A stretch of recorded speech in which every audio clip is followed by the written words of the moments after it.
வணக்கம். 23/3/2000 அன்று திருச்சி பொன்மலை ஆர்மரி கேட் அருகே மதிமுக கொள்கை விளக்க துணை செயலாளர் புதுக்கோட்டை இரா பாவாணன் அவர்கள் ஆற்றிய எழுச்சிமிகு உரையினை உங்களுக்கு வழங்குகிறேன். வழங்குபவர் து வாசுதேவன். இலக்கம் 32 கீழ் 144 கீழ் அரண் சாலை, முருகன் திரையரங்கம் எதிரில், திருச்சி 62/2 தொடர்பு கொள்ள வேண்டுகிறேன். உணர்ச்சி பேச்சாளர் இரா பாவாணன் அவர்கள் இப்பொழுது நீண்டதொரு உரையை நிகழ்த்துவார்கள். ஆனை கொடடா செந்நீர் இனத்தை காப்போம் நாள்குறி, நடடா களத்தே எடடா கைவாள் நடவுன் பகைவன் தலைவரி, தொடடா போரை விடடா கணைகள் சுடடா எழட்டும் தீப்பொறி, நீ சுடடா எழட்டும் தீப்பொறி. இந்த இனிய நிகழ்ச்சியினுடைய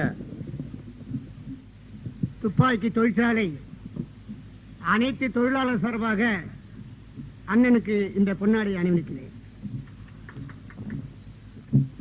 சார்பாக இந்த இனிய நிகழ்ச்சியினுடைய தலைவர் 32வது வட்டக்கழகத்தினுடைய செயலாளர் இனிய நண்பர் ஜெயசீலன் அவர்களே, ஏறத்தாழ என் அகவைக்கு என் வயதுக்கு இணையான காலம் தொழிலாளர்கள் நடுவிலே பணியாற்றி வந்திருக்கிறவரும் மறுமலர்ச்சி திராவிட முன்னேற்ற கழகம் அமைவதற்கு காரணமானவர்களில் ஒருவருமான கழகத்தின் அமைப்பு செயலாளர் ஆர் வீரண்ணன் கண்ணையன் அவர்களே, மாநில மகளிர் அணியினுடைய துணை செயலாளர் கிரிஜா சுப்பிரமணியன் அவர்களே, ஐயா பெரியவர் திருமலை அவர்களே, நகைச்சுவை இளையோட நல்ல செய்திகளை இயல்பாக எடுத்துங்கே கொட்டி முழக்கிய இனிய அண்ணன் மிசா சுப்பிரமணியன் அவர்களே, காண்டாமணி குரல் எடுத்து நல்ல தமிழில் உரையாற்றிய மிசா சாக்ரடிஸ் அவர்களே, பகுதி கழகங்களின் செயலாளர்களான என் அன்பிற்கினிய அண்ணன் துரையரசன் அவர்களே, இனிய நண்பர் தேவதாஸ் அவர்களே, தொழிற்சங்கத்தினுடைய செயலாளர் இனிய நண்பர் கபாலி அவர்களே, மாவட்ட தொழிலாளர் முன்னணியினுடைய செயலாளர் இனிய நண்பர் ராஜமாணிக்கம் அவர்களே, பழக்கடை காந்தி அவர்களே, வட்ட கழகங்களின் செயலாளர்களான ராஜ்குமார் அவர்களே, சுந்தரவேல் அவர்களே, வள்ளுவதாஸ் அவர்களே, பொதுக்குழு உறுப்பினர் ஐயா என்டிஆர் அவர்களே, துரைராஜ், நல்ல செய்திகளை இங்கே அடுக்கடுக்காக எடுத்து சொல்லிய வா செழியன் அவர்களே, ஏஆர் கோபால், வரதராஜன், துரை வெங்கடேசன், யானை நடப்பது போல் ஒரு அழகான தமிழெடுத்து உரையாற்றிய இனிய நண்பர் இளஞ்சேரன், கருப்பையா, தொண்டர் அணியினுடைய தோழர் நான் எங்கும் காண கிடைக்கிற ராஜராஜன், வீர சுப்பையா, ஆரோக்கியராஜ், பொறியாளர் ஸ்டீபன், வி என் ராஜன் உள்ளிட்ட கழக தோழர்களே, பேரன்பு கொண்ட பெரியோரே, எந்தற்ற தாய்மாரே, நல்லிளங்காளையரே, வணக்கம். தொழிலாளர்கள் நிறைந்த பொன்மலை பகுதியில் உரையாற்றுகிற பெரிய வாய்ப்பினையும் முதலாக பெற்றிருக்கிறேன். அந்த வகையிலே நான் முதல்ல இந்த அமைப்பினை ஏற்பாடு செய்த தோழர்களுக்கு என்னுடைய நெஞ்சார்ந்த நன்றியர்களை தெரிவித்துக் கொள்கிறேன். அமெரிக்காவினுடைய குடியரசுத் தலைவர் கிளின்டன் வந்திருக்கிறார். செய்தித்தாளில் எல்லாம் பெரிதாக போட்டிருக்கிறார்கள். 6.5 அடி உயரமான கிளின்டன் 6 அடி உயரமான 6-7 பெண்களோடு எல்லா படங்களிலும் காட்சி தருகிறார். இது என்ன 6-7 பெண்களோடு நிற்கிறார்? கிளின்டன் எங்கே போனாலும் இப்படித்தானா என்று கருதி படித்து பார்த்தால் கீழே போட்டிருக்கிறார்கள். இந்த 6 அடி உயரமான 6-7 பெண்களும் பாதுகாவல் அதிகாரிகள் என்று போட்டிருக்கிறார்கள். பாதுகாவல் அதிகாரி கூட அழகான பெண்களாக தேர்வு செய்து அந்த அழகான பெண்களோடு அவர் வீட்டு நாயோடு கிளின்டன் இப்போது நம்முடைய நாட்டில் உலா வந்து கொண்டிருக்கிறார். கிளின்டன் வரக்கூடாது, கிளின்டன் உலகத்தின் அடியாளான அமெரிக்காவுடைய தலைவர் கிளின்டன் வரக்கூடாது என்று ஒரு தரப்பார் வாதிட்டுக் கொண்டிருக்கிறார்கள். இன்னொரு தரப்பிலே பொருளாதார தடையை கிளின்டன் நீக்கலாம். இதுவரையிலே பாகிஸ்தானத்திற்கு ஆதரவாயிருந்த கிளின்டன், இதுவரையிலே பாகிஸ்தானத்திற்கு ஆதரவாயிருந்த அமெரிக்கா இப்போது இந்த கார்கில் போரிலே இந்தியாவுக்கு ஆதரவாக இருந்திருக்கிறது. எனவே கிளின்டன் வரலாம் என்று ஒரு பிரிவினர் வாதாடி கொண்டிருக்கிறார்கள். எங்கள் ஊரிலே புதுக்கோட்டை சீமையிலே ஒருவன் கிளின்டன் வரக்கூடாது என்று சொன்னான். அவனுக்கு அரசியலுக்கும் தொடர்பில்லை. ஏன் வரக்கூடாது என்று திடீரென்று நீ முடிவெடுக்கிறாய் என்று நான் அவனை கேட்டேன். அவன் சொன்னான், கிளின்டன் வரவாலே நான் எதிர்பார்த்த ஒன்று நடக்காமல் போய்விட்டது, அதனாலே நான் எதிர்க்கிறேன் என்று அவன் சொன்னான். ஏன் எதிர்க்கிறாய் என்று கேட்டேன். அவன் சொன்னான், கிளின்டன் வருகிறார், ஆனால் அந்த கட்டழகி, கண்ணழகி, பொட்டழகி, பூவழகி, மொட்டழகி மோனிகா லெவின்ஸ்கி இல்லாமல் தன்னந்தனியாக வருகிறாரு, அதனாலே நான் எதிர்க்கிறேன் என்று எங்கள் ஊரிலே சொல்கிறான். ஆக நம்முடைய நாடு எப்படி இருக்கிறது என்று அவனுடைய பார்வையில இருந்து நான் முதலிலே தெரிந்து கொண்டேன். அதே மாதிரி எங்கள் ஊரிலே பார்க்கிறேன், அந்த வெண் சுருட்டு, அந்த இலை சுருட்டு, என்னுடைய பேச்சிலே இது மாதிரி நிறைய சொற்கள் வரும், நீங்கள் தெரிந்து கொள்ள வேண்டும் என்பதற்காகத்தான் வரைந்து சொல்கிறேன். அந்த வெண் சுருட்டு அது சிகரெட்டு, அந்த இலை சுருட்டு அது பீடி. இந்த வெண் சுருட்டை தூக்கி போட்டு வாயால கவுகிறான், இந்த இலை சுருட்டை தூக்கி போட்டு வாயால கவுறான், சிகரெட்டை பீடியை தூக்கி போட்டு வாயால கவுறான். வாயால நாய் மாதிரி ஏண்டா கவுற அப்படின்னு நான் கேட்டுட்டேன் தெரியாம. 4 பேருக்கு நடுவுல வச்சு, ஒரு நல்ல கூட்டத்துக்கு நடுவுல வச்சு நாய் கவுற மாதிரி வாயால கவ்வாதரான்னு சொன்னேன். அவன் உடனே சொல்றான், சொல்லாத சொல்லாத சொல்லாத, நாய் கவுற மாதிரி நீ சொல்லாத சொல்லாத சொல்லாத, சொல்லி சொல்லு சொல்லு, நாயகன் கவுற மாதிரின்னு சொல்லு சொல்லு சொல்லுன்றான். நாயகன் கவுற மாதிரி அவன் கவுறான். நம்ம நாட்டு திரைப்பட நடிகர் ஒருவர் அப்படி வெண்சுருட்டை தூக்கி போட்டு வாயில கவுறாரு. அதை பார்த்தவன் நாய் மாதிரி இருந்தாலும் பரவாயில்ல, நாயகன் மாதிரி இருக்குன்னு சொல்லி அவன் வாயால கவுறான். இப்படிப்பட்ட மக்கள் வாழ்கிற இந்த மண்ணில் நாங்கள் அரசியல் களம் கண்டிருக்கிறோம். யாரை வைத்து அரசியல் களம் கண்டிருக்கிறோம் என்று நான் உங்களிடத்திலே, என்றால் எங்களிடத்திலே இருப்பு இருக்கிறது. கூந்தல் உள்ள சீமாட்டி அள்ளி சீவுகிறாள். எனவே நான் உங்களிடத்திலே சொல்கிறேன், தியாகு என்ற ஒரு தோழர், கம்பிக்குள் வெளிச்சங்கள் என்று ஜூனியர் விகடன் ஏட்டிலே எழுதிய தியாகு, தூக்கு தண்டனை தரப்பட்டு இதே திருச்சி சிறைச்சாலையில் பல்லாண்டு காலம் வாழ்ந்த தியாகு, கம்பிக்குள் வெளிச்சங்கள் என்று அவர் வாழ்ந்த வாழ்வை எழுதுகிறார். தூக்கு தண்டனை தரப்பட்ட தோழர் பிறகு விடுதலை செய்யப்பட்டார். அதனாலே மூலதனம் என்கிற அந்த நூலை, பொதுவுடைமை இயக்கத்தின் மூல ஆதாரமான நூலை, மூலதனம் என்கிற நூலை நல்ல தமிழிலே எழுதி வெளியிட்டவர் தோழர் தியாகு என்பது எல்லாருக்கும் தெரியும். அந்த பொதுவுடைமை தோழர் தியாகு தூக்கு தண்டனை, அந்த தூக்கு மேடை நிழலில் நின்று விடுதலையான தியாகு அதற்கு பிறகு வெளியே வருகிறார். வெளியே வந்த தியாகு இன்றைக்கு உலகம் பூராவும் சுற்றுப்பயணம் போய் வருகிறார். தியாகு பல நாடுகளுக்கு போய் வந்து பிறகு கட்டுரை எழுதுகிறார். எல்லா நாடுகளும் முன்னேறி இருப்பதற்கும் நம்முடைய நாடு முன்னேறாமல் இருப்பதற்கும் ஒரு அடிப்படையான செய்தியை அவர் கோடிட்டு காட்டுகிறார். தியாகு எழுதுகிறார், பல்வேறு கொள்கைகளை எழுதுவார் என்று எதிர்பார்த்த தியாகுவிடம் ஒரு சின்ன செய்தி, மிக அருமையான செய்தி வெளிப்படுகிறது. அவர் எழுதுகிறார், நான் உலகம் பூராவும் போய் வந்தேன். அப்படி போய் வந்த போது சிங்கப்பூர் நாட்டில் நான் பார்த்தேன், இதுபோல் லஞ்சம் ஊழல் இல்லை என்று நான் சொல்ல மாட்டேன், ஆனால் லஞ்சம் ஊழல் இப்படி தலைவிரித்து ஆடவில்லை என்று சொல்கிறார். அமெரிக்காவிற்கு நான் போனேன், இதுபோல் லஞ்ச ஊழல் இல்லை என்று நான் சொல்ல மாட்டேன், ஆனால் லஞ்ச ஊழல் தலைவிரித்து ஆடவில்லை என்று சொல்லிவிட்டு அதற்கு பிறகு சொல்கிறார், நான் உலகம் பூராவும் போனேன், தமிழீழ தமிழர்கள் என்னை கூட்டிக் கொண்டு போனார்கள். நெதர்லாந்து நாட்டிலே பேசிவிட்டு பிரெஞ்சு நாட்டிற்கு நான் போக வேண்டும். நெதர்லாந்து நாட்டில இருந்து பிரெஞ்சு நாட்டுக்கு பேருந்திலே போகலாம். அப்படி நான் உந்திலே போகிற போது நெதர்லாந்து நாட்டு எல்லையிலே நிறுத்தி என்னிடத்திலே என்னுடைய கடவுச்சீட்டை ஆய்வு செய்தார்கள். அதிலே என்னுடைய பழைய படம் ஒட்டப்பட்டிருந்தது. அந்த பாஸ்போர்ட்ல பழைய படம், கடவுச்சீட்டிலே பழைய படம் ஒட்டப்பட்டிருந்தது. அந்த பழைய படத்திற்கும் இப்போது தோற்றத்திற்கும் கொஞ்சம் வேறுபாடு இருந்தது. அதனாலே அவர்கள் சொன்னார்கள், இந்த படத்திற்கு இவருடைய தோற்றத்திற்கும் கொஞ்சம் வேறுபாடு இருக்கிறது என்று சொன்னார்கள். நான் சொன்னேன், அவர்கள் என்ன எதிர்பார்க்கிறார்கள் என்று கேட்டேன். அவர்கள் சொன்னார்கள், பிரெஞ்சு நாட்டு காவல்துறையினர் ஏதாவது கொஞ்சம் டாலர் கொடுத்தால் விட்டு விடுவார்கள் என்று சொன்னார்கள். நான் கொடுத்து விடுங்களேன், நம்முடைய பயணம் தடைப்படக்கூடாது என்று சொன்னேன். ஆனால் அந்த பிள்ளைகள் மறுத்து விட்டார்கள். பணம் கொடுக்க அந்த பிள்ளைகள் மறுத்து விட்டார்கள். தமிழீழ போராளிகள் மறுத்து விட்டார்கள். மறுத்துவிட்டு அவர்களிடத்திலே வாதாடி போராடி ஒரு காசும் கொடுக்காமல் என்னை நெதர்லாந்து நாட்டிலே இருந்து அவர்கள் பிரெஞ்சு நாட்டுக்கு அனுப்பினார்கள். அப்படி அனுப்புகிற போது நான் கேட்டேன், ஏன் ஒரு $100 கொடுப்பதனாலே என்ன வந்துவிட போகிறது என்று கேட்டேன். அவர்கள் சொன்னார்கள், தமிழீழ நாட்டிலே லஞ்சம், தமிழீழ நாட்டிலே கையூட்டு, தமிழீழ நாட்டிலே ஊழல் தடை செய்யப்பட்டிருக்கிறது என்று சொன்னார்கள். உடனே அவர் கேட்டார், இதுதான் தமிழீழ நாடு இல்லையே, இது நெதர்லாந்து நாடு தானே, இது பிரெஞ்சு நாடு தானே, இங்கே அது நீங்கள் ஏன் கடைபிடிக்க வேண்டும் என்று கேட்டேன். அவர்கள் சொன்னார்கள், கொடுப்பதும் குற்றம், வாங்குவதும் குற்றம், லஞ்சம் வாங்குவது மாத்திரமில்லை, கொடுப்பதும் குற்றம், எனவே நாங்கள் கொடுக்க மாட்டோம், தமிழீழத்தில் தடை செய்யப்பட்டதை ஒரு காலம் நாங்கள் கையாள மாட்டோம் என்று அந்த பிள்ளைகள் சொன்னார்கள் என்று எழுதுகிறார். எனக்கு நெஞ்சம் வியந்து போனது. தியாகு எழுதுகிறார், பல நாடுகளுக்கு போய் பல்வேறு செய்திகளை பதிவு செய்ய வேண்டிய தியாகு எழுதுகிறார். இது போல நேர்மையாக இருந்தால் தான் எதிர்காலத்தில் இந்த நாட்டில் எந்த நன்மையும் மக்களுக்கு போய் சேரும். இல்லை என்று சொன்னால் வயலுக்கு போக வேண்டிய தண்ணீரை வாய்க்காலே குடித்துவிடும். ஒரு வயலுக்கு வாய்க்கால் வெட்டுகிற போது பெரிய வாய்க்காலாக வெட்டிவிட்டால் அந்த வாய்க்காலே தண்ணீரை குடித்து விடுவேன் என்று தியாகு எழுதுகிறார். நானும் அதைத்தான் உங்களிடத்திலே சொல்ல வருகிறேன். இன்றைக்கு இந்த துணைக்கண்டத்திலே, இன்றைக்கு தமிழ்நாட்டிலே அரசியல் தலைவர்கள் மக்களுக்கு போய் சேர வேண்டிய பணத்தில் பெரும்பகுதியை இவர்களே விழுங்கி விடுகிற காரணத்தால் மக்களுடைய நிலை 50 ஆண்டு காலத்திற்கு பின்னாலும் அப்படியே இருக்கிறது. அப்படி இருக்கிற இந்த மண்ணுக்கு ஒரு அதிசயமான தலைவனாக, இப்படி இருக்கிற இந்த நாட்டில் ஒரு அதிசயமான தலைவராக எங்கள் அண்ணன் வைகோ வந்திருக்கிறார். எவனும் குற்றம் சொல்ல முடியாத தலைவர். எதிர்கட்சிக்காரர் கூட அவர் மீது ஒரு குற்றம் சொல்ல முடியாத தலைவர் என்பது மாத்திரமில்லை, இப்போது இருக்கிற நிலைப்படி கூட்டணி கட்சிக்காரர் கூட குறை சொல்ல முடியாத தலைவர். ஏனென்றால் இன்றைக்கு கூட்டணி கட்சிகளான 2 கட்சி, தமிழக ராஜீவ் காங்கிரசும் பாட்டாளி மக்கள் கட்சியும் ஒருவர் மீது ஒருவர் ஒரு ஆயிரக்கணக்கான ஊழல் குற்றச்சாட்டை சொல்லி இவருடைய உருவ பொம்மையை அவர் எதிர்த்து, அவருடைய உருவ பொம்மையை இவர் எதிர்த்து என்று கூட்டணி கட்சிகளே ஊழல் குற்றச்சாட்டு சொல்லிக் கொள்கிற காலம். இந்த காலத்தில் எந்த எதிர்க்கட்சியும் குற்றம் சொல்லாத, கூட்டணி கட்சிகளும் குற்றம் சொல்லாத ஒரு அருமையான, ஒரு உயர்ந்த நேர்மையான தலைவரை மறுமலர்ச்சி திராவிட முன்னேற்ற கழகம் பெற்றிருக்கிறது. தமிழ்நாடு உய்வடைய வேண்டுமானால் எதிர்காலம் ஒரு நல்ல நேர்மையான தலைவரை பெற வேண்டும் என்று பொதுவுடைமை தோழர் மூலதனத்தை இன்றைக்கு மொழிபெயர்த்து தமிழிலே நம் கைகளிலே தந்திருக்கிற தியாகு சொல்கிறார். நாங்களும் சொல்கிறோம், நல்ல தலைவர் வைகோவின் பின்னாலே வந்து நின்று நாங்கள் உங்களிடத்திலே கேட்டுக்கொள்கிறோம். அந்த வைகோவை அவருடைய நேர்மைக்காக ஆதரிக்க வேண்டும் என்று முதலிலே கேட்டுக்கொள்கிறேன். நான் இப்போது இன்றைக்கு அரசியலுக்கு வந்து சேர்கிறேன். என்னுடைய மேலான தோழர்களை, இப்போது 3 தொகுதிகளிலே இடைத்தேர்தல் நடந்தது. 3 தொகுதிகளிலே இடைத்தேர்தல் நடந்தது. ஜெயலலிதா அம்மையார் அந்த 3 தொகுதிகளிலேயும் உலா வந்தார்கள். 3 தொகுதிகளிலே உலா வந்த ஜெயலலிதா அம்மையார் எப்படி வந்தார்கள்? அண்ணா சொன்னார்கள், சோடி இல்லாத மாடப்புறா, சேடி இல்லாத ராஜகுமாரி என்று நம்முடைய பேரறிஞர் அண்ணா அவர்கள் சொல்வார்கள்.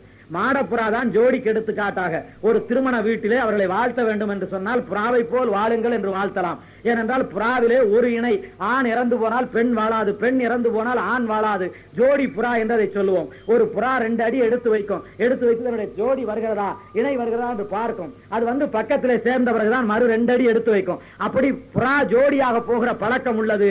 எனவே மணமக்கள் 2 பேரும் சேர்ந்து போக வேண்டும் என்று வாழ்த்துவது நம்முடைய வழக்கமாகும். அதிலே ஒரு புறா இறந்து போனால் உடனடியாக எப்படி இன்னொரு புறா இறக்கும் என்று சொன்னால் அதை அவன் அறிவியல்ல சொல்லுகிறான், அது ஒரு கூழாங்கல்லை விழுங்கி விடுமா. ஒரு புறா இறந்து போனால் அதனுடைய ஜோடியா இருக்கிற புறா ஒரு கூழாங்கல்லை விளங்கி அது இறந்து போய்விடும் என்று சொல்கிறான். அப்படி ஜோடி புறா, புறா ஜோடி இல்லாமல் இருக்காது. அண்ணா அவர்கள் சொல்கிறார்கள், ஜோடி இல்லாத மாடப்புறா, சேடி இல்லாத அரசகுமாரி, தோழி இல்லாத அரசகுமாரி என்று சொல்கிறார்கள். அது தனக்குத்தான் சொல்லப்பட்டது என்று கருதி ஜெயலலிதா ஒரு சேடியோடு எல்லா தொகுதிகளிலேயும் ஊர்வலம் வந்தார்கள். ஜெயலலிதாவும் சசிகலாவும் சேர்ந்து எங்கள் அறந்தாங்கி தொகுதியிலே ஊர்வலம் வந்த காட்சியை காண கண் கோடி வேண்டும். அப்படி ஊர்வலம் வந்தார்கள், மிகுந்த நம்பிக்கையோடு வந்தார்கள். எல்லா தொகுதிகளிலேயும் 3 தொகுதிகளிலும் தாங்களே வெற்றி பெறப் போவதாக வந்தார்கள். நான் கூட நினைத்தேன், இந்த நாடு அப்படிப்பட்டதானே என்று நம்பினேன். இந்த நாடு எப்படிப்பட்டது என்று நான் தொடர்ந்து பார்த்துக் கொண்டிருக்கிறேன். சென்னை பட்டணத்திலே அதிகம் படித்த வாக்காளர் இருக்கக்கூடிய சென்னை பட்டணத்திலே ஒரு காலத்திலே இன்றைக்கு கூட ஒரு நடிகரை பார்த்து இளைஞர்கள் கவர்ச்சி வசப்பட்டால் அதில் பொருள் இருக்கிறது. ஒரு நடிகரை பார்த்து சின்ன வயதில் இருக்கிறவர்கள் ஆரவாரம் செய்தால் அதில் பொருள் இருக்கிறது. ஆனால் சென்னை நகரத்திலே ஒரு நாள் வைஜெயந்தி மாலா போட்டியிட்டார்கள். உங்களுக்கு தெரியும், வைஜெயந்தி மாலா இளைஞர்களுக்கு எல்லாம் தெரியாது. அந்த காலத்தில் 50க்கு மேல இருக்கிற ஆட்களுக்கு தெரியும். வைஜெயந்தி மாலா ஒரு 30 ஆண்டுகளுக்கு முன்னாலே கொடிகட்டி ஆண்டவர். அந்த வைஜெயந்தி மாலா இன்றைக்கு குடுகுடு கிளவியாக சென்னை நகரத்திலே போட்டியிட்டார். யாரை எதிர்த்து தெரியுமா? பாராளுமன்றத்தில் இந்திரா காந்தி அம்மையாராலே போற்றி புகழப்பட்ட மிகப்பெரிய மேதை நாவலர் நெடுஞ்செழியனுடைய தம்பி ராசெழியன். ராசெழியனை பார்த்து இந்திரா காந்தி அம்மையாரே சொன்னார்கள், நாங்கள் வெளியிடுகிற அறிக்கையில் இண்டு இணுக்கெல்லாம் பார்த்து எங்களுக்கு எடுத்து சொல்லக்கூடிய ஆற்றல் ராசெழியனுக்கு மாத்திரமே இருக்கிறது. ராசெழியன் மிகச்சிறந்த பாராளுமன்றவாதி என்று இந்திரா காந்தி அம்மையாரே பாராட்டினார்கள். அந்த ராசெழியன் சென்னை தொகுதியிலே போட்டியிட்ட போது வைஜெயந்தி மாலா தோற்கடித்து விட்டார். நம்முடைய நாடு எப்படிப்பட்ட நாடு பாருங்கள். அப்படியானால் இளைஞர்கள் கவர்ச்சி வசப்பட்டு வைஜெயந்தி மாலாவுக்கு வாக்களித்திருக்க முடியாது. அந்த காலத்தில் 30 ஆண்டு காலத்திற்கு முன்னாலே படம் பார்த்த கிழவர்களே அவர்கள் கவர்ச்சியில இருந்து விடுபடாமல் இருந்த காரணத்தினாலே அவர்கள் ராசெழியனுக்கு ஓட்டு போட்டு விட்டார்கள். அப்படியானால் இளைஞர்களும் கவர்ச்சியில் இருக்கிறார்கள், எடுத்து சொல்ல வேண்டிய கிழவர்களும் கவர்ச்சியில் இருக்கிறார்கள். இந்த நாடு எப்படி போகும் என்று நான் பயந்து, அதுவும் 1க்கு 2ஆக 2 பேர் அறந்தாங்கிலே உருவம் வந்ததை பார்த்து பயந்து இவர்கள் தான் வெற்றி பெறுவார்கள் என்று நான் கருதினேன். ஆனால் 3 தொகுதியிலேயும் மிக மோசமான தோல்விகளை, பல கோடி ரூபாயை டிடிவி தினகரன் என்கிற அவன் மூலம் வாரி வழங்கிய பின்னாலும் அவர்கள் தோற்று போனார்கள். டிடிவி தினகரன் ஜெயலலிதா முதலமைச்சராக இருந்த காலத்திலே சிறைச்சாலைக்கு போனவன். இன்றே திராவிட முன்னேற்ற கழக அரசு காலத்திலே அல்ல, ஜெயலலிதா முதலமைச்சராக இருந்த காலத்திலேயே காப்பாற்ற முடியாமல் வேறு வழி இல்லாமல் சிறைச்சாலைக்கு அனுப்ப வேண்டிய கட்டாயத்திற்கான அந்த டிடிவி தினகரன் இன்றைக்கு பாராளுமன்ற உறுப்பினராகி பல கோடி ரூபாயை கையிலே எடுத்துக்கொண்டு ஒவ்வொரு தொகுதியும் கலக்கியது உங்களுக்கு தெரியும். ஆனால் 3 தொகுதியிலையும் தோற்று போனார்கள். 3 தொகுதியிலையும் தோற்று போனதனாலே அதிமுக அடிபட்டு போனது. ஆனால் அதிமுக அடிபட்டு போனதை விட தமிழ் மாநில காங்கிரஸ் மிதிபட்டு போனதுதான் மிகவும் பரிதாபகரமாக இருந்தது. இங்கே கூட சொன்னார்கள், இது ஏற்கனவே பொன்மலை நன்றாக இருந்தது, இப்போது மாநகராட்சியிலே கொண்டு போய் சேர்த்து விட்டார்கள். மாநகராட்சியை தமாக ஆண்டு கொண்டிருக்கிறது, அதனாலே பொன்மலை தமாக மாதிரி இப்போது தடுமாறி கிடக்கிறது என்று இங்கே சொன்னார்கள். தமாகவினுடைய நிலை இன்றைக்கு பார்த்தால் மிக வேடிக்கையான நிலையாகும். நம்முடைய ஐயா மூப்பனார் இருக்கிறாரு, அவர் தமாகவினுடைய தலைவர். ஒரு கூட்டம் தமாகவினுடைய தலைவராக மூப்பனாரை தாங்கிக் கொண்டு திரிந்தது. ஆனால் தன்னை தாங்குகிற கூட்டம் மூப்பனாருக்கு பிடிக்கவில்லை. அவர் எப்போதும் சோனியாவை தாங்குவதற்கே காலம் பார்த்து கிடந்தார். ஆனால் சோனியா குதிரை ஏறக்கூட காலம் கடத்திய காரணத்தாலே அவரை தூக்க முடியாவிட்டால் பரவாயில்லை, ஜெயலலிதாவால் தூக்கலாம் என்று பார்த்தார். அப்போதே எங்கள் சீமையிலே இருந்து சிவகங்கை சீமான் சிதம்பரம் சொன்னார், தூக்க முடியாதெல்லாம் தூக்க பார்க்கிறீர்கள், நீங்கள் என்ன ஆக போகிறீர்கள் என்று சொன்னார். ஆனால் மூப்பனார் கேட்கவில்லை. ஜெயலலிதாவை தூக்கி இப்போது மூப்பனார் முதுகெலும்பெல்லாம் ஒடிந்து போய் அவர் ஏற்கனவே சொல்லின் செல்வர், இப்போது அவர் என்ன பேசுகிறார் என்றே தெரியாமல் குளறிக் கொண்டிருக்கிறார். அதனை தொலைக்காட்சியிலே அவருடைய படத்தை காட்டுகிறான், அவர் பேசுகிறார், அவர் தமிழிலே தான் பேசுகிறார், அவர் என்ன பேசுகிறார் என்று கீழே எழுத்து ஓட்டி கொண்டிருக்கிறான். ஒருவன் பேசிய தமிழ் பேச்சுக்கே தமிழ் மொழிபெயர்ப்பு என் வாழ்நாளில் இப்போதுதான் பார்க்கிறேன். மூப்பனார் என்ன பேசுகிறார் என்று கீழே தமிழில் யாராவது ஆங்கிலத்திலே பேசினால், இந்தியிலே பேசினார், என்ன தமிழிலே கீழே எழுத்து ஓட்டுவார்கள். ஆனால் மூப்பனார் தமிழிலே பேசுகிறார், தமிழ் எழுத்து கீழே அவர்கள் ஓட்டிக் கொண்டிருக்கிறார்கள். நான் உங்களை பார்த்து கேட்கிறேன், மூப்பனாருடைய கட்சி இன்றைக்கு தன்னந்தனியாக நின்று வாங்கி இருப்பது 8 விழுக்காடுகளே, 100க்கு 8 வாக்குகளே மூப்பனார் வாங்கி இருக்கிறார். அதிலே வாக்கு வங்கியை பெருவாரியாக வைத்திருக்கிறார். விடுதலை சிறுத்தைகள் அமைப்பை கையிலே வைத்துக் கொண்டு, புதிய தமிழகம் அமைப்பை கையிலே வைத்துக் கொண்டு மூப்பனார் வாங்கிய வாக்குகளின் எண்ணிக்கை 8 விழுக்காடு. ஆனால் மறுமலர்ச்சி திராவிட முன்னேற்ற கழகம் ஒரு பல்லாயிரக்கணக்கான மக்களை பார்த்து பேச்சு வராமல் இருக்கிறவர்களும் 10 பேர் இருந்தால் 10 மணி நேரம் பேசுகிறவர்களான மார்க்சிய கம்யூனிஸ்ட் கட்சியோடு சேர்ந்து நாங்கள் 12 விழுக்காடு வாங்கியிருக்கிறோம். மறுமலர்ச்சி திமுக ஒரு கட்சியாக செய்தித்தாள்களிலே எடுத்தாடப்படவில்லை. ஆனால் 8 விழுக்காடு 100க்கு 8 வாக்கு வாங்கிய மூப்பனாரை தலையிலே தூக்கி இன்றைக்கும் கூத்தாடி கொண்டிருக்கிறார்கள். எங்கள் சிதம்பரம் சொன்னார், நம்முடைய மிதிவண்டி ஒரு போலியான மிதிவண்டி, அது படத்திலே காட்டுவதற்காக அண்ணாமலை மிதிவண்டி, அண்ணாமலை சைக்கிள் என்று அழகாக செய்யப்பட்டது, அதில் ஆளே ஏற முடியாது. ஆளேற முடியாத மிதிவண்டியில் 5.25 அடியும் 110 கிலோவும் இருக்கிற ஜெயலலிதாவையும் ஏற்றினால் என்ன ஆகும் என்று சொன்னார். அவர் சொன்னதிலே பொருள் இருக்கிறது. ஏனென்றால் அவர் இதே திருச்சி விமான நிலையத்தில் இறங்கி வெளியே வருகிற போது அண்ணா திமுக தொண்டர்கள் அவரை அடித்த அடி அவருக்கு இன்னமும் மறந்துவிடவில்லை. செட்டிநாட்டு சீமானான சிதம்பரம், செட்டிநாட்டு அரசர் அண்ணாமலை அரசருடைய மகள் வயிற்று பேரனான சிதம்பரம், செட்டிநாட்டின் தலைநகரான காரைக்குடியிலே ஜெயலலிதாவாலே மேடையில் நிறுத்தி வைக்கப்பட்ட காட்சியை மறப்பதற்கு இன்னமும் சிதம்பரம் தயாராக இல்லை.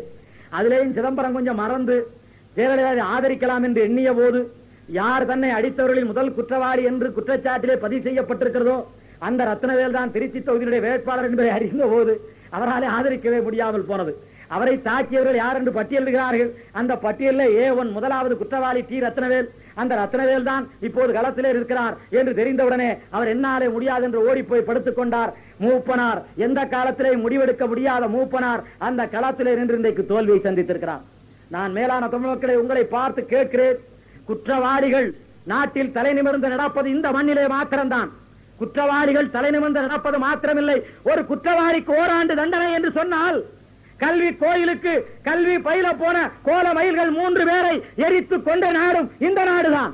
நான் உங்களிடத்திலே கேட்கிறேன், அதோ அந்த பெரிய மீசைக்காரன் செல்வ கணபதிக்கு ஓராண்டு தண்டனை, மதுசூதனனுக்கு 2 ஆண்டு தண்டனை, சேடப்பட்டி முத்தையாவுக்கு 25 மாதம் தண்டனை, மாகூர் மீரானுக்கு 3 ஆண்டு காலம் தண்டனை, மல்லிகா என்கிற சட்டமன்ற உறுப்பினருக்கு 7 ஆண்டு தண்டனை, ஜெயலலிதாவிற்கு ஓராண்டு தண்டனை என்று பட்டியலிட்டு பார்த்தால் எல்லா மந்திரிகளுக்கு தண்டனை.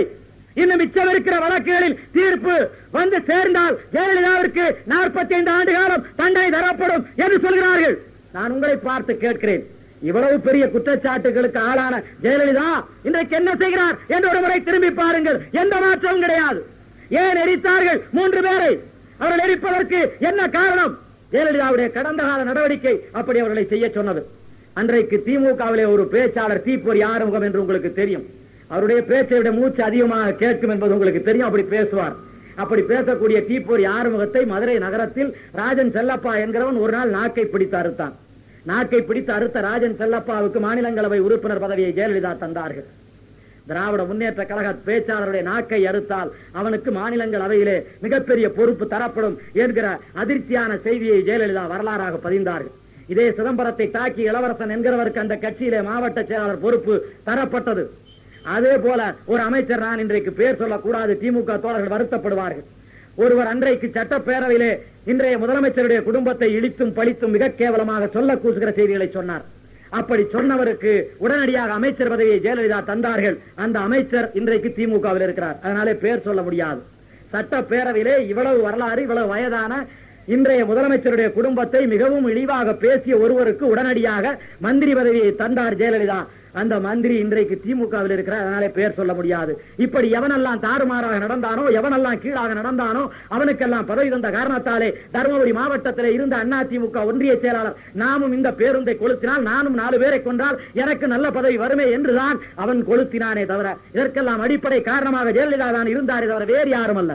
நான் உங்களை பார்த்து கேட்கிறேன், ஆளுங்கட்சியாக இருந்தபோது கொள்ளை அடித்தவர்களை நான் பார்த்திருக்கிறேன். ஆனால் எதிர்கட்சியாக வந்து உட்கார்ந்த பிறகும் அடிமடியை பிடித்து அடிக்கிறவர்களுடைய வரலாறு இன்றைக்கு தான் சந்திக்கிறேன். எங்கள் புதுக்கோட்டை மாவட்டத்தில் ரகுபதி என்ற ஒரு அமைச்சர் ஒரு 500 கோடி ரூபாய் தேரும். ஜெயலலிதாவுடைய கட்சியில இருந்து அமைச்சராக இருந்து ஒரு 500 கோடி ரூபாய் சம்பாதித்திருக்கிறார் அந்த அமைச்சர். அந்த அமைச்சருடைய பிள்ளைக்கு திருமணம். அவர் புதுக்கோட்டை மாவட்டத்திலே திருமணம் வைத்திருக்கிறார். ஜெயலலிதா புதுக்கோட்டையிலே இருக்கிறார். புதுக்கோட்டையில் இருக்கிற ஜெயலலிதா அந்த அமைச்சர் வீட்டு திருமணத்துக்கு போகவில்லை. ஏனென்று கேட்டால் உடல்நலம் இல்லை என்று சொல்கிறார்கள். உடல்நலம் இல்லை, ஆனால் ஊரெல்லாம் சுற்றி வருகிறார். ஏன் போகவில்லை என்று கேட்டால் அந்த ரகுபதியை கூப்பிட்டு ஜெயலலிதா பேசுகிறார். உன் வீட்டு திருமணத்திற்கு வர வேண்டும் என்று சொன்னால் 4 கோடி ரூபாய் தர வேண்டும் என்று கேட்கிறார். 4 கோடி ரூபாய் தருவதாக ரகுபதி ஒப்புக்கொள்கிறார். ஆனால் இன்றைக்கே தர வேண்டும், இப்போதே தர வேண்டும் என்று ஜெயலலிதா கேட்கிறார். உடனடியாக தர முடியாதே, நான் பணமாக வைத்திருக்கவில்லையே என்று அவர் சொல்கிறார். காத்து கிடக்கிறார், கண்ணீர் வடிக்கிறார். ஆனால் ஜெயலலிதா 4 கோடி வாங்காமல் வர முடியாது என்று சொல்லி அந்த திருமணத்திற்கு போகாமல் போனார் என்பது புதுக்கோட்டை மாவட்டம் முழுவதிலும் அறிந்த செய்தியாகும். நான் உங்களை பார்த்து கேட்கிறேன், எதிர்க்கட்சியா இருக்கிற போது இப்படியெல்லாம் கொள்ளையடிக்கலாம் என்று இன்றைக்கு புதிதாக ஒரு வரலாறை படைக்கிறார். உடனடியாக சென்னை நகரத்திலே புதுக்கோட்டை மாவட்ட கழகத்தினுடைய கூட்டம் நடைபெறுகிறது. அந்த கூட்டத்திலே ரகுபதியை தாறுமாறாக பேசுகிறார்.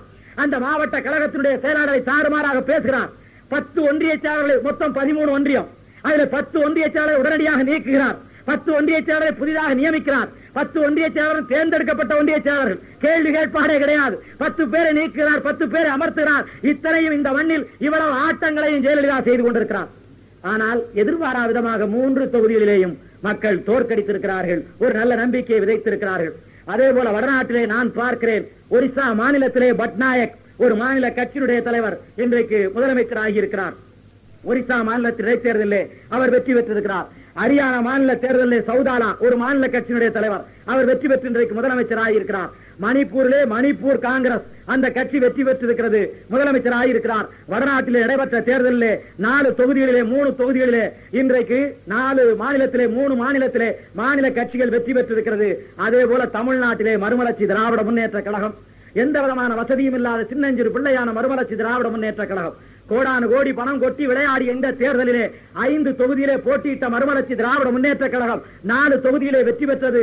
180 இடங்களிலே மறுமலர்ச்சி திராவிட முன்னேற்ற கழகம் வெற்றி பெற்றது என்கிற செய்தி உங்களுக்கு தெரியும். இன்றைக்கு மறுமலர்ச்சி திமுக எந்த கூட்டணியில் இருந்தாலும் வெற்றி பெறுகிற கட்சியாக, மக்களால் ஏற்றுக்கொள்ளப்பட்ட கட்சியாக இன்றைக்கு வந்திருக்கிறது என்கிற உங்களுக்கு செய்தி உங்களுக்கு தெரியும்.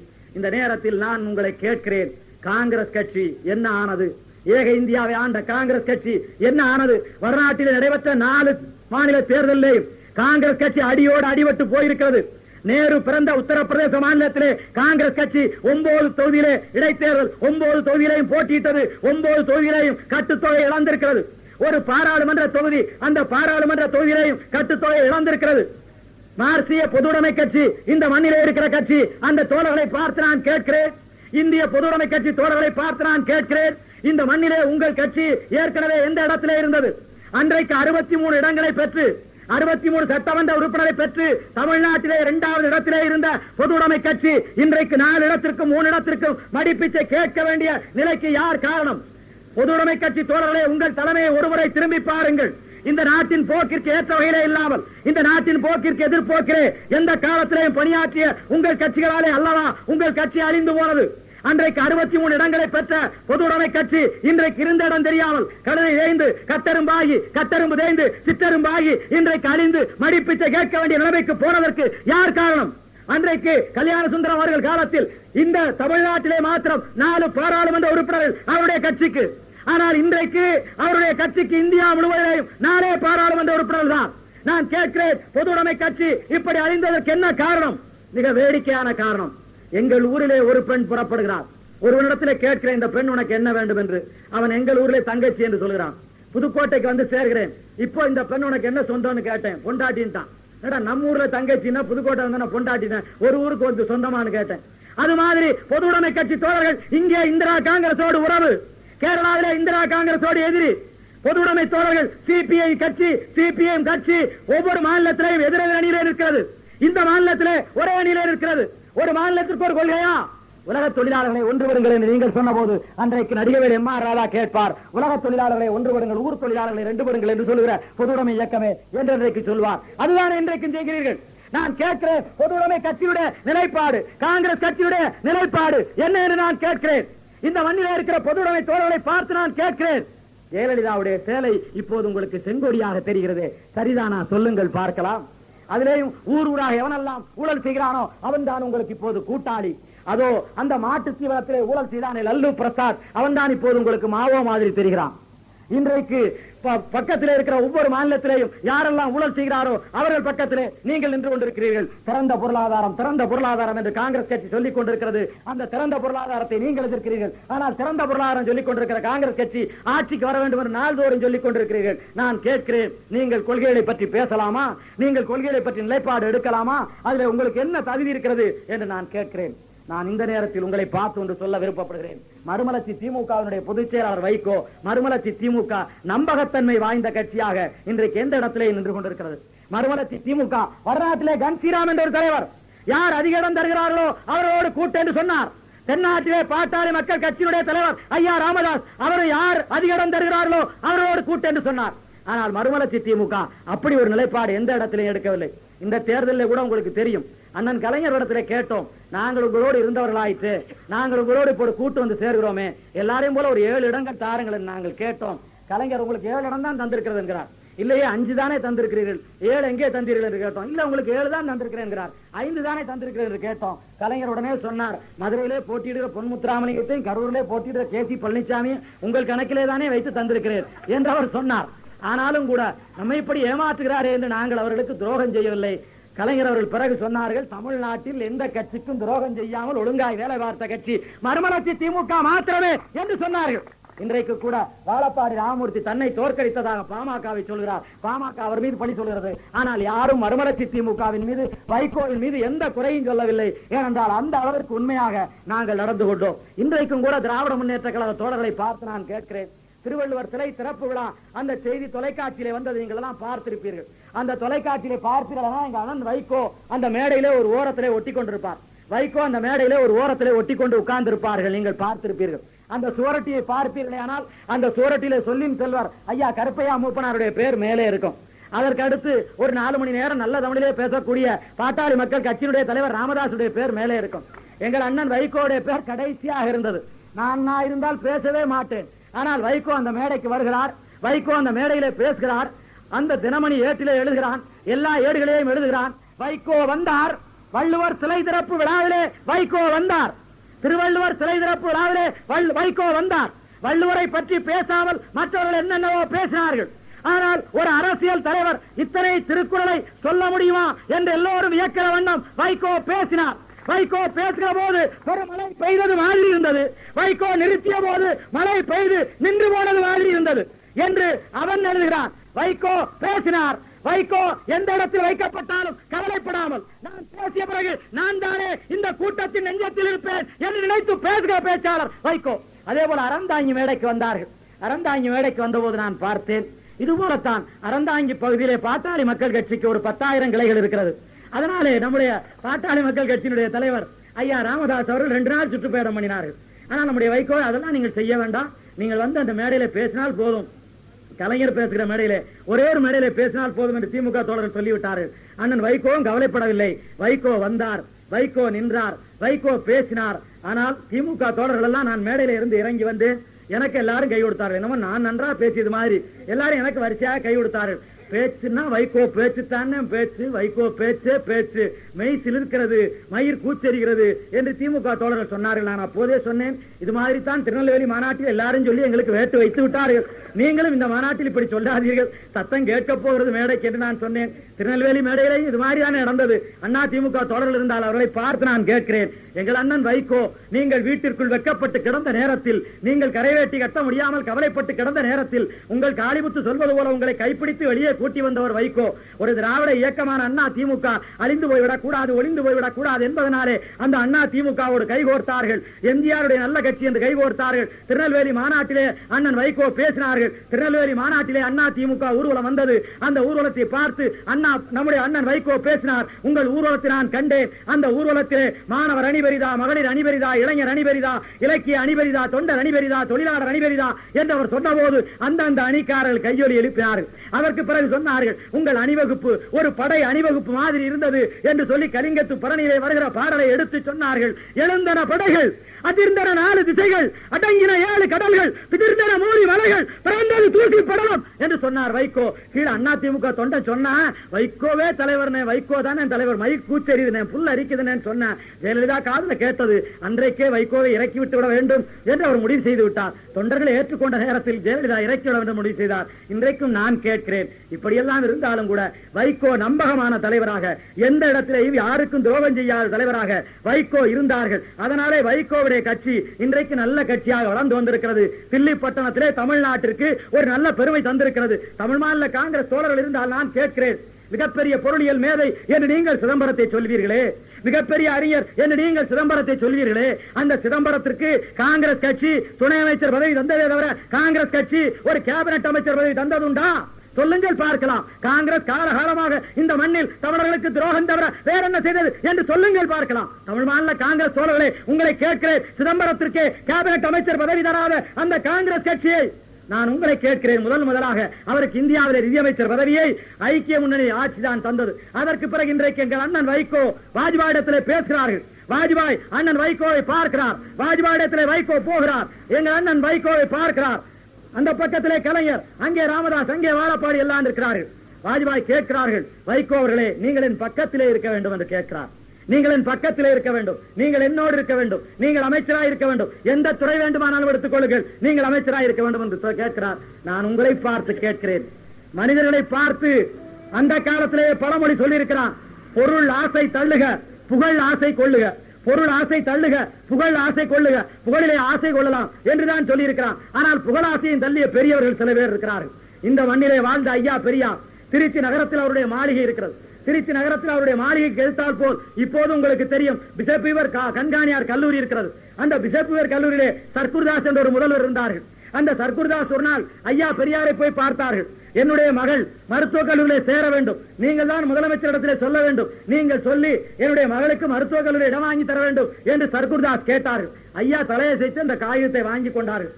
கொஞ்ச நாள் கழித்து சர்க்குருதாசும் அவருடைய துணைவியாரும் அவருடைய மகளும் வந்தார்கள். பழங்காயெல்லாம் தட்டிலே வைத்து ஐயாவுக்கு ஒரு பெரிய ஆளை எடுத்து போர்த்தி அந்த பெண் வணக்கம் தெரிவித்தார்.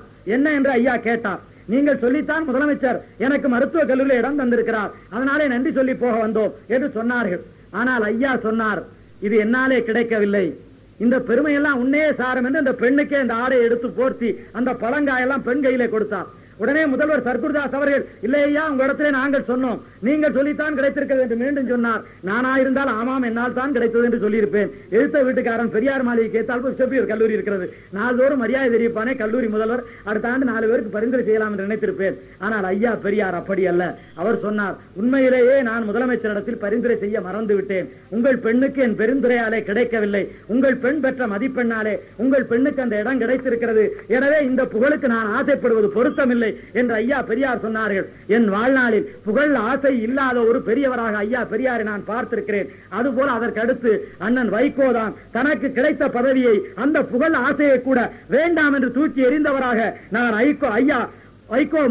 வைகோவை தான் அதற்கு பின்னாலே பார்க்கிறேன். நான் உங்களை கேட்கிறேன், நான் தமிழ் மாநில காங்கிரஸ் தோழர்களை தேசியவாதிகளை கேட்கிறேன். இத்தனை மந்திரிமார்களை வாஜ்பாய் தந்தது போல தில்லி பட்டணத்திலே காங்கிரஸ் எந்த காலத்திலே தந்ததுண்டா?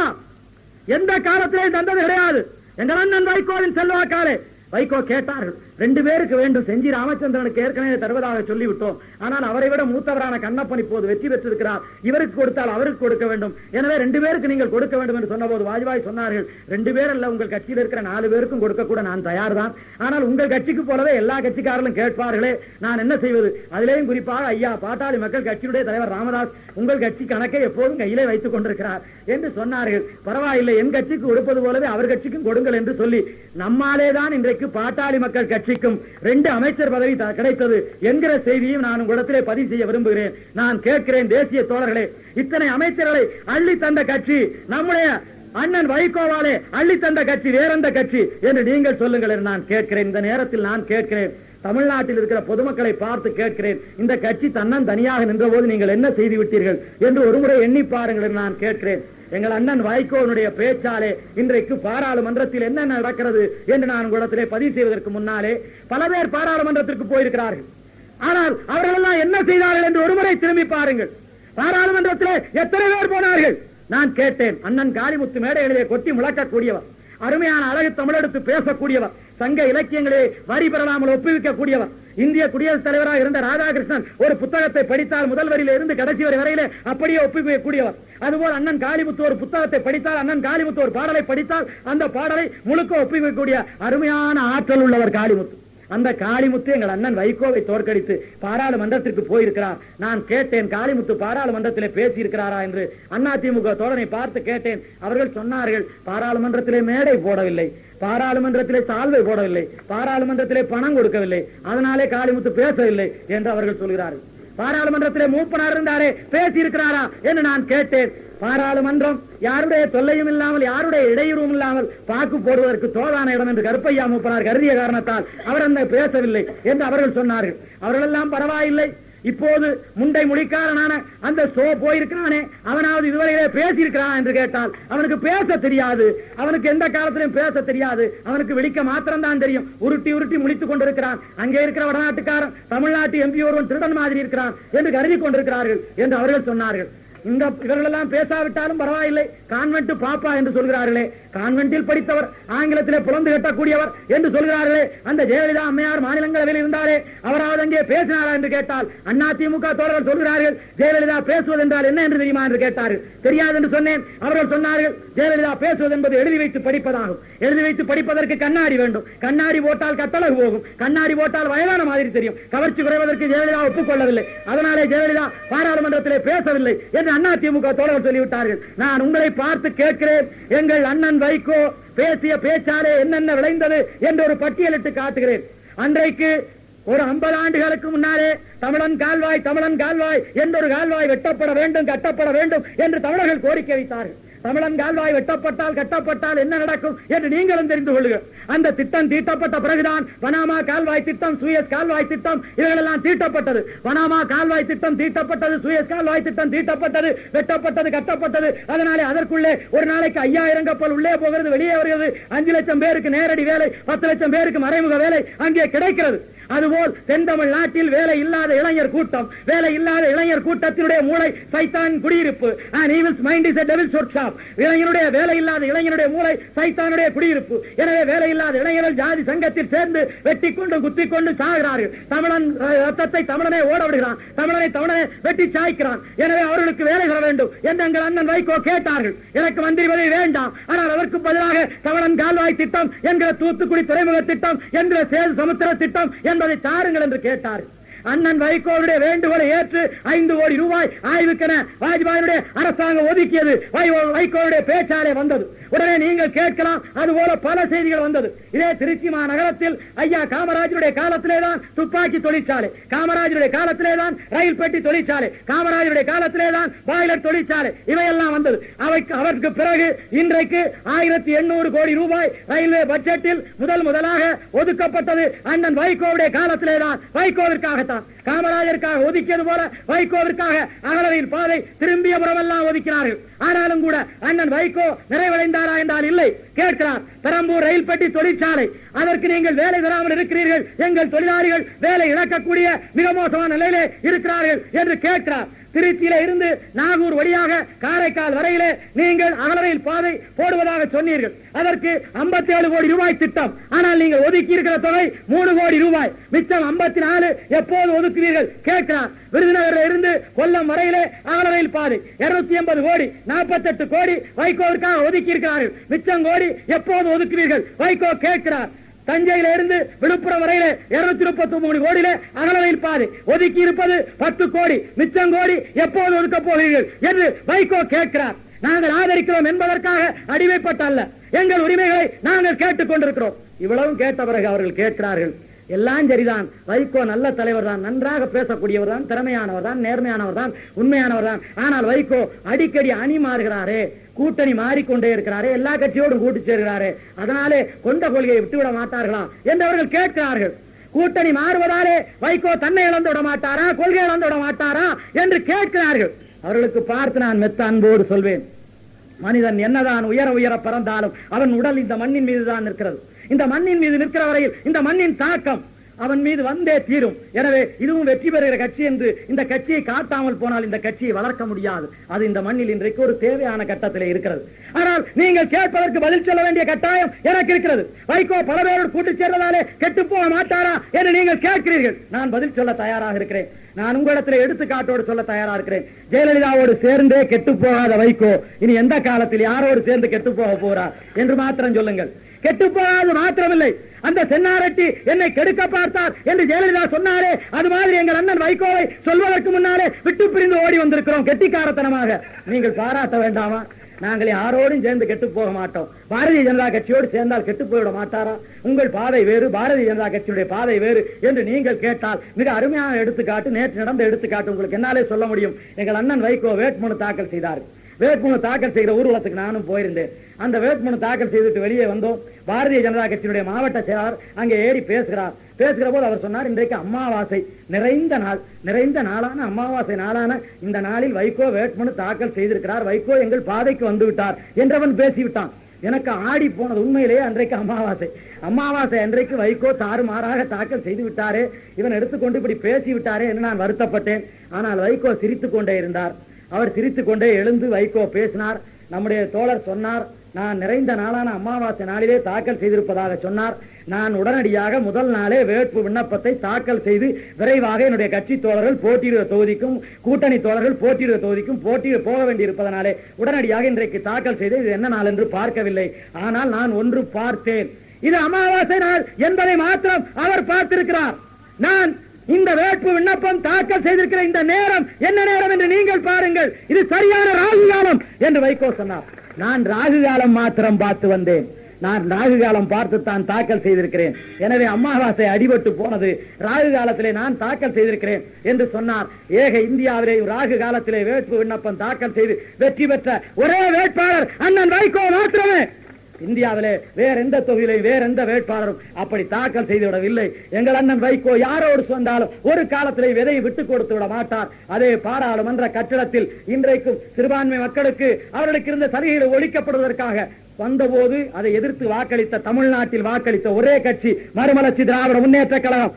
இவர்கள் அத்வானி போன்றவர்கள் சாதாரணமாக இருந்த காலத்தில், வாஜ்பாய் ஒருவர் தான் மிக நீண்ட காலம் பாராளுமன்றத்தில் இருக்கிறார். ஆனால் அத்வானி போன்றவர்கள் சாதாரணமாக இருந்த காலத்தில் அண்ணன் வைகோ அந்த பாராளுமன்ற கட்டிடம் கிடுகிடுக்கும்படியாக, அந்த பாராளுமன்ற அத்தானி மண்டபம் கிடுகிடுக்கும்படியாக கொட்டி முழக்கியவர், 6-7 பிரதமர்களை நடுநடுங்க வைத்தவர், ஏராளமான கேள்விகளை கேட்டவர். அதனாலே அவர்கள் வியப்போடு பார்க்கிறார்கள், ஒரு நேர்மையான வைகோவை, உண்மையான வைகோவை, உழைப்பான வைகோவை, ஊக்கமான வைகோவை, விடாமுயற்சியான வைகோவை அவர்கள் நெஞ்சத்தில் பெருமையோடு வைத்துக் கொண்டிருக்கிறார்கள். ஆனாலும் கூட எங்கள் அண்ணன் வைகோ ஒரு காலத்திலே எங்களுடைய கொள்கை விட்டு அவர்களோடு ஒத்து போனது கிடையாது. நாங்கள் எதிரே ஒப்புக்கொள்கிறோமோ அதிலே நாங்கள் உடன்பாடு சரியாக செயலாற்றுகிறோம். இன்றைக்கு கூட கேட்கிறேன், தமிழ்நாட்டில் நாங்கள் எப்படி நடந்து கொள்கிறோம் என்று உங்களை பார்த்து கேட்கிறேன். தமிழ்நாட்டில் நாங்கள் எப்படி நடந்து கொள்கிறோம் என்பதை நீங்கள் பாருங்கள். இன்றைக்கு தமிழ் வழி கல்வி 1ஆவதிலிருந்து 5ஆவது வரையிலே ஆனாவண்ணா தமிழர்களே மிக மோசமான ஒரு காலகட்டத்தில் நாம் வாழ்ந்து கொண்டிருக்கிறோம். இங்கே இருந்து இளையராஜா என்கிற ஒரு மனிதர் இசை அமைப்பதற்காக ஹங்கேரி நாட்டிற்கு போகிறார். இசை அமைப்பதற்காக இளையராஜா போகிறார். சிம்போனி இசை அமைப்பதற்காக இளையராஜா போகிறார். எந்த இளையராஜா? அன்றைக்கு எங்கள் இசைக்கருவிகள், தமிழ் இசைக்கருவிகள் கொட்டி முழக்கப்பட்ட காலம் உண்டு. இன்றைக்கு நம்முடைய இசைக்கருவிகள் எங்கே? நம்முடைய இசைக்கருவிகளை பற்றி சிலப்பதிகாரம் சொல்கிறது. முருடதிர்ந்தன முறை சியம்பின முறை எழுந்தன பணிலம், முருடதிர்ந்தன முறை சியம்பின முறை எழுந்தன பணிலம். முருடு மத்தளம் கொட்டினோம். மத்தளம் உங்களுக்கு தெரியும், முரசு என்றால் உங்களுக்கு தெரியும். மத்தளம் கொட்டினோம், முரசு கொட்டினோம், முறை எழுந்தது பணிலம், சங்கம் ஊதினோம். சங்கு ஊதி பறை கொட்டி முரசு கொட்டி போருக்கு போனோம் என்று பாடினார்கள். ஆனால் உங்களுடைய அந்த கருவிகள் எல்லாம் இப்போது எங்கே? உங்கள் பறை அது சாவு வீட்டிலே கொட்டப்படுவது என்று உங்கள் பறையை தூக்கி எறிந்து விட்டார்கள். உங்கள் சங்கு செய்ய வேண்டிய அடிச்சுட்டு போடா, செத்த வீட்டுல ஊதுறதாண்டா உன் சங்கு என்று சொல்லி உங்கள் சங்கை தூக்கி எறிந்தார்கள். உங்கள் சங்கு சாவு வீட்டிற்கு, உங்கள் பறை சாவு வீட்டிற்கு என்று ஒதுக்கி வைக்கப்பட்டது. தமிழ் மாத்திரமில்லை, தமிழனுடைய இசைக்கருவிகள் கூட இளவு வீட்டிற்கு என்று ஒதுக்கி வைக்கப்பட்டது. ஆனால் இந்த மண்ணின் மகன், இந்த மண்ணின் மகன் எங்கள் இளையராஜா எழுந்தான். அவன் எழுந்த பிறகு, அவன் கொட்டி முழக்கிய பிறகு, இந்த மண்ணின் இசைக்கருவிகளை கொட்டி முழக்கிய பிறகு இன்றைக்கு தப்பாட்டம் பார்ப்பதற்கு சென்னை நகரில் 10,000 பேர் கொடுக்கிறார்கள். இன்றைக்கு தப்பாட்டம் பார்ப்பதற்கு சென்னையில் 10,000 ரூபாய் கொடுக்கிறார்கள். நான் கேட்கிறேன், அந்த இளையராஜா ஹங்கேரி போகிறான். ஹங்கேரி போய்விட்டு வந்த பிறகு தொலைக்காட்சிக்காரன் பேட்டி காண்கிறான், நேர்காணல் காண்கிறான். நேர்காணல் காண்கிற போது இளையராஜா கண்கலங்க சொல்கிறார், நீங்கள் இந்த பேட்டியை ஒளிபரப்புவீர்களா? நீங்கள் இதை வெட்டாமல் விடுவீர்களா? நீங்கள் உண்மையை காட்டுவீர்களா? அப்படியானால் நான் தொடர்ந்து பேசுகிறேன் என்று கேட்கிறார். உடனடியாக அந்த நேர்காணல் நிகழ்த்துகிற வீரபாண்டியன், கண்டிப்பாய் நான் ஒளிபரப்புவேன், நான் எதையும் வெட்ட மாட்டேன் என்று சொன்ன பிறகு அவர் சொல்கிறார், இது போன்ற கழக ஒளிப்பேழைகளுக்கு, கழக பாடல்களுக்கும் சுதீவன் இலக்கம் 32 கீழ் 144 கீழ் அரண் சாலை, முருகன் திரையரங்கம் எதிரில், திருச்சி 62 தொடர்பு கொள்ள வேண்டுகிறேன்.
ஹங்கேரிக்கு போனேன், நான் சிம்போனி இசையமைக்க போனேன். அது சின்னஞ்சிறு நாடு.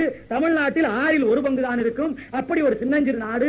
அந்த சின்னஞ்சிறு நாட்டில் நான் போய் இறங்கினேன், நான் பார்த்தேன், நான் பேசினேன், நான் பழகினேன், நான் இசையமைத்தேன். ஆனால் எந்த இடத்திலேயும் ஆங்கிலம் கிடையாது. ஆங்கிலம் அறவே கிடையாது. அவன் ஹங்கேரி மொழியை தான் பேசினான். அவனுடைய வீணைக்கு கூட ஹங்கேரி மொழியிலே தான் பெயர் சொன்னானே தவிர ஆங்கில மொழியிலே பெயர் ஏற்றுக்கொள்ள அவன் தயாரா இல்லை. ஹங்கேரி மொழியிலே தான் சொன்னான். ஆனால் நம்முடைய தமிழ்நாட்டில் எல்லாம் தமிழ் இல்லாமல் போய்விட்டது, எல்லாம் ஆங்கிலமாயிருக்கிறது. இது சரிதானா என்று அவன் கண்கலங்க கேட்கிறான். இதோ இந்த திருவரங்க கோபுரம் கட்டுவதற்கு பல கோடி ரூபாய் கொட்டி கொடுத்தவன். அவனை யாரும் திராவிடர் கழகம் என்று சொல்லிவிட முடியாது. அவனை யாரும் திராவிட முன்னேற்ற கழகம் என்று சொல்லிவிட முடியாது. மறுமலர்ச்சி திமுக என்று சொல்ல முடியாது. கடவுள் இல்லாத கட்சிக்காரன் என்று தூக்கி எறிந்து விட முடியாது. இந்த ராஜகோபுரம் கட்டுவதற்கு பல கோடி ரூபாய் தன் உழைப்பாலே கொடுத்த அந்த சிம்போனி இளைய ராஜா கேட்கிறார், இந்த மண்ணில் தமிழ் இல்லையே என்று கேட்கிறார். நான் உங்களை பார்த்து கேட்க, திருவண்ணாமலையிலே ஒரு பொதுக்கூட்டம் நடக்கிறது. திராவிட முன்னேற்ற கழகம் நடத்த ஏற்பாடு செய்து கொண்டிருக்கிறது. அந்த திருவண்ணாமலையில் இருக்கிற அண்ணாமலையாரை பார்ப்பதற்கு ஆலந்து நாட்டிலே இருந்து 2 பேர் வருகிறார்கள். 2 பேரும் கேட்கிறார்கள், என்ன நடுத்தருவிலே மேடை போடுகிறீர்கள்? கூட்டம் போட. என்ன கூட்டம் போட? தமிழ் மொழி பயிற்று மொழி ஆக வேண்டும் என்று கூட்டம் போட. இந்த நாட்டுடைய மொழி எது? இந்த நாட்டுடைய மொழி தமிழ் தான். தமிழ் பயிற்று மொழி ஆக வேண்டும் என்று இந்த நாட்டிலே கூட்டம் போடுகிறீர்களா? ஆமாம், கூட்டம் போடுகிறோம். ஏன் கூட்டம் போடுகிறீர்கள்? இந்த நாட்டிலே ஆங்கிலம் வேண்டும் என்று நிறைய பேர் சொல்கிறார்கள், அதனாலே கூட்டம் என்று அவர்கள் சொன்னார்கள். அவன் சொன்னான், இந்த நாட்டில் 5 ஒரு பகுதி இருக்கக்கூடிய ஆலந்து நாட்டில் இருந்து நாங்கள் வந்திருக்கிறோம். நாங்கள் இங்கே இருக்கிற அண்ணாமலையாரை தொழ வந்திருக்கிறோம். ஆனால் எங்கள் ஆலந்து நாட்டில் ஆங்கிலம் அறவே கிடையாது. ஆங்கிலம் கிடையவே கிடையாது. எங்கள் ஆலந்து மொழிதான். எனவே இந்த திமுக கூட்டத்தில் உங்களுக்கு பேசுவதற்கு தகுதி கிடையாது, உங்களுக்கு பதிலாக நாங்கள் பேசுகிறோம் என்று சொல்லி திமுக மேடையிலே ஆலந்து நாட்டிலே இருந்து வந்த சுற்றுலா பயணிகள் பேசினார்கள். பேசி சொன்னார்கள், தமிழ்நாட்டு மக்களாகிய நீங்கள் தமிழ் ஆட்சி மொழி ஆக வேண்டும் என்று சொல்லிக் கொண்டிருப்பதை பார்க்கிற போது எங்களுக்கு கேவலமாக இருக்கிறது, சிரிப்பாக இருக்கிறது என்று சொல்லி எங்கள் மண்ணில் மிகச்சிறிய நாடான எங்கள் மண்ணில் ஆங்கிலம் வரவே கிடையாது என்று பேசினார்கள். மேலான தமிழ் மக்களை, உங்களை பார்த்து நான் கேட்கிறேன், புதுக்கோட்டை நகரத்திலே இருந்து PT குமார் என்கிறவன் ஆனாவண்ணா புத்தகம் அச்சடிக்க கூடாது என்று நீதிமன்றத்திலே வழக்கு போட்டிருக்கிறார். ஆனாவண்ணா புத்தகம் 1வது புத்தகம் அச்சடிக்க கூடாது, பிள்ளைகளுக்கு ஆனாவண்ணா சொல்லிக் கொடுக்க கூடாது என்று ஒருவன் இந்த தமிழ்நாட்டில் வழக்கு போட்டிருக்கிறார். அந்த வழக்கு நீதிமன்றத்திலே நடந்து கொண்டிருக்கிறது. நான் கேட்கிறேன், இந்த கொடுமை உலகில் எங்காவது உண்டா? பிஞ்சு பிள்ளைகளுக்கு நஞ்சு ஊட்டுகிற முயற்சியில் எந்த நாடாவது ஈடுபட்டு உண்டா? தமிழ் மொழியின் மீது உள்ள பற்றால் கேட்கவில்லை, உலகம் பூராவும் தாய்மொழி தாய்மொழி தாய்மொழி என்றுதானே சொல்கிறது. நான் கேட்கிறேன், காங்கிரஸ்காரர்களை கேட்கிறேன், காங்கிரஸ் கட்சியினுடைய திண்டிவனம் ராமமூர்த்தி, கருப்பையா மூப்பனார் 2 பேரும் ஆங்கிலம் வேண்டும் என்று சொல்கிறார்கள்.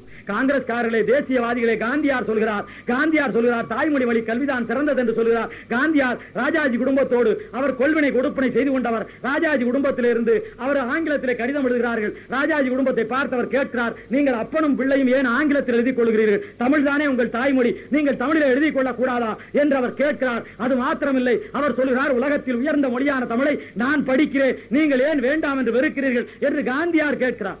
தாய்மொழி வழி கல்விதான் உயர்ந்தது காந்தியார் சொல்கிறார். எந்த மொழியை விட என்னுடைய குஜராத் மொழிதான் உயர்ந்தது காந்தியார் சொல்கிறார். நான் கருப்பையா மூப்பனார் கட்சியிலே ஒருவரை பார்த்து கேட்டேன், நீங்கள் காந்தியாரை பின்பற்ற மாட்டீர்களா என்று கேட்டேன். அவன் சொன்னான், நாங்களும் காந்தியாரைத்தான் பின்பற்றுகிறோம் என்றான். எப்படியடா பின்பற்றுகிறேன் என்று கேட்டேன். அவன் சொன்னான், இந்தியன் வங்கியிலே கடன் வாங்குவோம், கடனை கட்டு அவன் சொல்லுகிற போதெல்லாம் நாங்கள் காந்தி கணக்கில் எழுதி கொள்ள சொல்லுவோம், நாங்களும் காந்தியாரைத்தான் பின்பற்றுகிறோம் என்று அவன் சொல்கிறான். இந்தியன் வங்கி எப்போது கருப்பையா மூப்பனார் கையை விட்டு போனதோ அப்போதே கருப்பையா மூப்பனாருக்கு மூளை வறண்டு போய்விட்டது. கருப்பையா மூப்பனார் இந்த நகரத்திலே இருக்கிற மாநகராட்சியினுடைய தலைவியா இருக்கிற புனிதவள்ளி பழனியாண்டினுடைய கணவர் பழனியாண்டிக்கு பல கோடி ரூபாய் இந்தியன் வங்கியிலே ஏப்பம். கோவை மாநகரத்திலே மாநகர தந்தையா இருக்கிற அவர் பல கோடி ரூபாய் இந்தியன் வங்கியிலே ஏப்பம். தஞ்சை மாவட்டத்தில் இருக்கிற அவருடைய தம்பி ரங்கசாமி மூப்பனார் பல கோடி ரூபாய் இந்தியன் வங்கியிலே ஏப்பம். இந்தியன் வங்கி பணம் பூராவும் இவர்கள் தான் கொள்ள கொண்டு போனார்கள். இந்தியன் வங்கி இவர்கள் கையை விட்டு போன பிறகு கட்சி நடத்த முடியாமல் இன்றைக்கு நடுத்தரில் என்று கொண்டிருக்கிறார்கள். நான் கேட்கிறேன், காங்கிரஸ் கட்சியை சேர்ந்த பெரியவர்களை கேட்கிறேன், அவனவனுடைய தாய்மொழி அவனவன் கொண்டாடுகிற போது நீங்கள் மாத்திரம் இப்படி சொல்லலாமா? அதிமுக தம்பிமார்கள் இருந்தால் நான் கேட்கிறேன், எம்ஜிஆரின் பின்னாலே வந்த அதிமுக தம்பிகளை உங்களை கேட்கிறேன், பாயும் புலிகளுக்கு 10 கோடி வாரி வழங்கிய பாரி வள்ளல் எம்ஜிஆர், தமிழுக்கு பல்கலைக்கழகம் கண்டவர் எம்ஜிஆர், தமிழ் வர வேண்டும் என்று விரும்பியவர் எம்ஜிஆர், தாய் மேல் ஆணை தமிழ் மேல் ஆணை என்று பாடி அடித்தவர் எம்ஜிஆர். ஆனால் இந்த எம்ஜிஆரின் பின்னாலே கட்சி நடத்திக் கொண்டிருக்கிற ஜெயலலிதா இன்றைக்கு 1வது பிள்ளைக்கு தமிழ் வேண்டாம் என்று சொல்கிறாளே, 1வது பிள்ளைக்கு தமிழ் வேண்டாம் என்று சொல்கிறாரே. நான் மேலான அறிவியலாளர்களை கேட்கிறேன், படித்தவர்களை கேட்கிறேன், ஜெயலலிதா என்ன காரணம் சொன்னார்கள்? ஜெயலலிதா சொல்கிறார்கள், ஆங்கிலத்தை எடுத்து விட்டால் அந்த இடத்துல இந்தி வந்து குந்திக் கொள்ளும் என்று ஜெயலலிதா சொல்கிறார்கள். இது பழைய புழுகு. நான் உங்களை பார்த்து கேட்கிறேன், இந்த ஊரில் ஆங்கில பள்ளிக்கூடம் இருக்கிறது, அந்த ஆங்கில பள்ளிக்கூடத்திலே தான் இந்தி சொல்லிக் கொடுக்கிறார்கள், ஆங்கில பள்ளிக்கூடத்திலே தான் பிரெஞ்சு சொல்லிக் கொடுக்கிறார்கள். இந்த ஊரில் தமிழ் பள்ளிக்கூடம் இருக்கிறது, நகராட்சி பள்ளிக்கூடம் இருக்கிறது, ஊராட்சி பள்ளிக்கூடம் இருக்கிறது, அரசு பள்ளிக்கூடம் இருக்கிறது, அதிலே தமிழ் சொல்லிக் கொடுக்கிறார்கள், அதிலே இந்தி கிடையாது.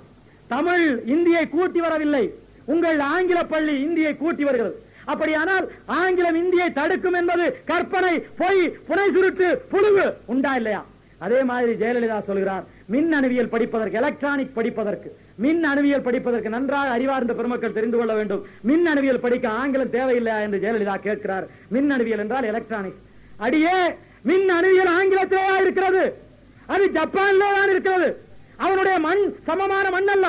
அவருடைய மண்ணிலே எரிமலை குழம்பு இருக்கிறது, அவருடைய மண்ணிலே பயிரிட முடியாது, அவருடைய மண்ணிலே வாழ முடியாது. ஆனால் அவன் இன்றைக்கு அமெரிக்காவுடைய டாலருக்கு ஜப்பானுடைய எண் அறைகோல் விடுகிறது. எப்படி விடுகிறது என்று கேட்டால், அவன் மின்னணு பொருட்களை செய்து உலகம் பூராம் விற்று வாழ்கிறான். மின்னணு கருவிகளை கண்டவன் ஜப்பான்காரன். அவன் ஜப்பான் நாட்டிலே ஆங்கிலம் அறவே கிடையாது, அவன் ஜப்பான் மொழியை தான் எழுதி வைத்திருக்கிறான். மின்னணுவை படிக்க வேண்டும் என்று சொன்னால் ஜப்பான் மொழி தான் படிக்க வேண்டும். ஆனால் ஜெயலலிதா கல்வி இல்லாத அந்த நாட்டு மக்களை ஏமாற்றுகிறார், அதிமுக தொண்டனை ஏமாற்றுகிறார். அதே போல கம்ப்யூட்டர் கணினி படிப்பதற்கு ஆங்கிலம் வேண்டும் என்று சொல்கிறார். இது கடைந்தெடுத்த பொய்யாகும். கணினி மாத்திரமில்லை, இணையம், இன்டர்நெட். இன்றைக்கு இன்டர்நெட்டில் தமிழே மிகச்சிறந்த இடம் வகிக்கிறது. தமிழில் உலகம் பூராவும் இணையத்தில், தமிழில் இன்டர்நெட்டில் நீங்கள் தொடர்பு கொள்ளலாம். அது மாத்திரமில்லை தோழர்களே, இன்றைக்கு அமெரிக்காவிலே இருந்து ஒரு கலனை, அமெரிக்காவில் இருந்து ஒரு கொள்கலனை இங்கே இருந்து செவ்வாய் கோளுக்கு அனுப்பினார்கள். அமெரிக்காவிலிருந்து ஒரு ராக்கெட்டை செவ்வாய் கிரகத்துக்கு அனுப்பினார்கள். அந்த ராக்கெட்டில் என்ன மொழி பயன்படுத்தலாம் என்று அவர்கள் பார்த்தார்கள். உலகம் பூராவும் ஆய்வு செய்து அவர்கள் இப்போது அனுப்பிய ராக்கெட்டில் பயன்படுத்தப்பட்ட மொழி தமிழ் என்பதை நீங்கள் தெரிந்து கொள்ளுங்கள். எங்கள் தமிழ் இன்றைக்கு அமெரிக்கா ஏவுகிற அந்த ஏவுகணையில், அந்த ராக்கெட்டில் செவ்வாய் கிரகத்திற்கு போய் வந்திருக்கிறது. பழைய காலத்தில் எங்கள் பாடல் இருக்கிறது, வளவன் இல்லா வான ஊர்தி என்று நாங்கள் பாடியிருக்கிறோம். வளவன் இல்லா வான ஊர்தி, வான ஊர்தி என்றால் அது உங்களுக்கு தெரியும். வளவன் இல்லா, வளவன்னா ஓட்டுறவன் இல்லாது, வளவன் இல்லா வான ஊர்தி. இப்போது செவ்வாய் கோளுக்கு அனுப்பப்பட்டது ஓட்டுகிறவர் இல்லாத வான ஊர்தி. அதுதான் செவ்வாய் கோளில் இருந்து செய்தி அனுப்பியது. அதிலே பயன்படுத்தப்பட்ட மொழி தமிழாகும். அப்படியானால் ஜெயலலிதா சொல்வதிலே உண்மை இல்லையா, மற்றவர்கள் சொல்வதிலே உண்மை இல்லையா என்று நீங்கள் கேட்கலாம். உங்களை பார்த்து நான் கேட்கிறேன், தமிழர்களே, எங்கள் அண்ணன் வைகோ 100 தமிழர்கள் உண்ணாநோன்பு இருந்த போது அன்றைக்கே அந்த அரங்கத்திற்கு அண்ணன் கண்ணப்பனை அனுப்பி தமிழை நாங்கள் ஆதரிக்கிறோம், 1 முதல் 5 வகுப்பில் தமிழே இருக்க வேண்டும் என்று எங்கள் அண்ணன் வைகோ அந்த 100 தமிழர்கள் சாகும் வரை உண்ணாநோன்பு இருந்த இடத்திலே ஆதரித்தார். இது மிக மோசமான சிக்கல். இதிலே மக்கள் கண்மூடித்தனமாக ஆதரிக்கிற நேரத்தில் நாங்கள் எதிர்நீச்சல் போடுகிறோம். ஆனால் உண்மைக்காக நாங்கள் வாதாடுகிறவராக வைகோ இருக்கிறார் என்பதை காட்டுவதற்காகத்தான் நான் இதை விளக்கி சொல்கிறேன். உங்களிடத்திலே கேட்கிறேன், நீங்களும் கேட்கலாம். அப்படியானால் ஆங்கிலம் உலக மொழி அல்லவா, உலகம் பூராவும் போவதற்கு தேவையில்லையா என்று நீங்கள் கேட்கலாம். கேட்டால் ஒரு அருமையான புள்ளி வரும். ஆங்கிலத்தை உலகில் அறிந்தவர்கள் 8.25 பேர் தான். 100க்கு 8.25 பேருக்கு மாத்திரம்தான் ஆங்கிலம் தெரியும். 91.25 பேருக்கு ஆங்கிலம் அறவே தெரியாது. உங்களுக்கு இது வியப்பாக இருக்கலாம், ஆனால் நான் உங்களுக்கு இப்போது சொல்கிறேன். நீங்கள் பாருங்கள், ஜெர்மனி நாட்டில் ஆங்கிலம் கிடையாது, பிரெஞ்சு நாட்டில் ஆங்கிலம் கிடையாது, ஜப்பான் நாட்டில் ஆங்கிலம் கிடையாது, கொரிய நாட்டில் ஆங்கிலம் கிடையாது, உலக மக்கள் தொகை அதிகம் கொண்டிருக்கிற சீன நாட்டில் ஆங்கிலம் கிடையாது, பல்வேறு நாடுகளில் ஆங்கிலம் கிடையாது. அப்படியானால் ஆங்கிலம் எங்கே இருக்கிறது? வெள்ளைக்காரன் எந்த நாட்டை அடிமையாக ஆண்டானோ அந்த நாடுகளிலே மாத்திரம்தான் ஆங்கிலம் இருக்கிறது. அந்த நாட்டிற்கு நீங்கள் வேலைக்கு போகிறீர்களா? வெள்ளைக்காரன் ஆண்ட நாடு இந்த பக்கத்திலே பாகிஸ்தானம், அது நம்மை விட பிச்சைக்கார நாடு. இந்த பக்கத்திலே வங்கதேசம், அவன் நம்மை விட பிச்சைக்காரன். இந்த பக்கத்திலே இலங்கை, அவன் நம்மை விட பிச்சைக்காரன். இதுதான் வெள்ளைக்காரன் ஆண்ட நாடு. இங்கேதான் ஆங்கிலம் இருக்கிறது.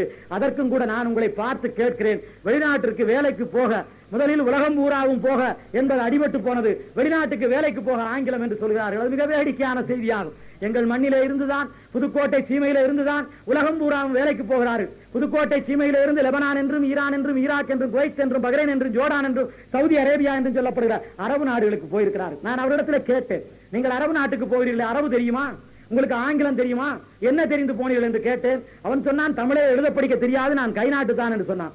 தமிழே எழுத படிக்க தெரியாது, நீ இவ்வளவு நாட்டுக்கும் போனாயா என்று கேட்டால் ஆம் போனேன் என்கிறான். அங்கே போய் எப்படி நீ வாழ முடியும் என்று கேட்டேன். அவன் சிரிக்கிறான். ஏனடா சிரிக்கிறாய் என்று கேட்டேன். அண்ணே, அரபு நாட்டில் ஒட்டகம் மேய்ப்பதற்கு எதற்கன்னா ஆங்கிலம் வேண்டும் என்று அவர்கள் கேட்டார்கள். நம்முடைய ஆட்கள் அரபு நாட்டிலே போய் பாலை வனத்திலே இருந்து ஒட்டகம் மேய்த்துக் கொண்டிருக்கிறார்கள். 3 நாளைக்கு ஒரு முறை தண்ணீர் கொண்டு வந்து கொடுத்து விட்டு போவான். தண்ணீரை கீழே கொட்டிவிட்டால் 3 நாள் தண்ணீர் தவித்து சாக வேண்டியதுதான். அப்படி அரபு நாட்டில் ஒட்டகம் மேய்க்கிற வேலை செய்கிறவனுக்கு எந்த மொழியும் தேவையில்லை என்று சொன்னார்கள். பிறகு ஒருவனை பார்த்து கேட்டேன், எங்க ஊர்ல இருந்து ஆஸ்திரேலியாவுக்கு நிறைய பேர் போயிருக்கிறார்கள்.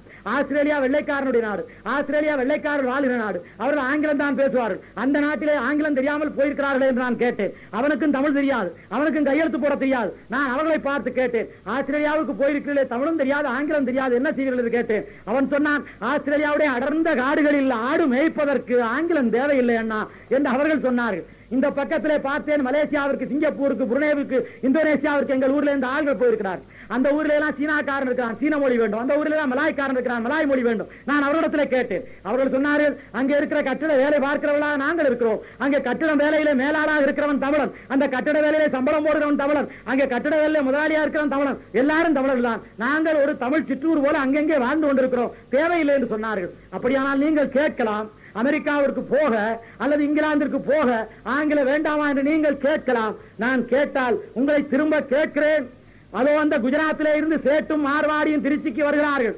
குஜராத்திலே இருந்து சேட்டும் மார்வாடியும் எங்கள் புதுக்கோட்டைக்கு வருகிறார்கள். வருகிற போது குஜராத்திலே எங்கேயாவது தமிழ் படித்து விட்டு வருகிறானா? கிடையவே கிடையாது. இங்கே வந்துதானே மறுநாள் காலையிலே பழகிக் கொள்கிறான். அது மாதிரி எவன் போகிறானோ அவன் படித்துக் கொள்ளட்டும். நான் இன்னும் உங்களை பார்த்து கேட்கிறேன், நீங்கள் ஆங்கிலம் கேட்கிறீர்கள், ஆனால் பக்கத்தில் இருக்கிற பாண்டிச்சேரி, பக்கத்தில் இருக்கிற காரைக்காலில் பிரெஞ்சு கேட்கிறான். அவனுக்கு ஆங்கிலம் தேவையில்லை, ஏனென்றால் அது பிரெஞ்சுக்காரன் ஆண்ட பூமி. அதனாலே பிரெஞ்சு நாட்டுக்கு வேலைக்கு போனால் அவனுக்கு முன்னுரிமை தருகிறார்கள். எனவே அந்த பிரெஞ்சு படித்தால் தேவை என்று அவன் நினைக்கிறான்.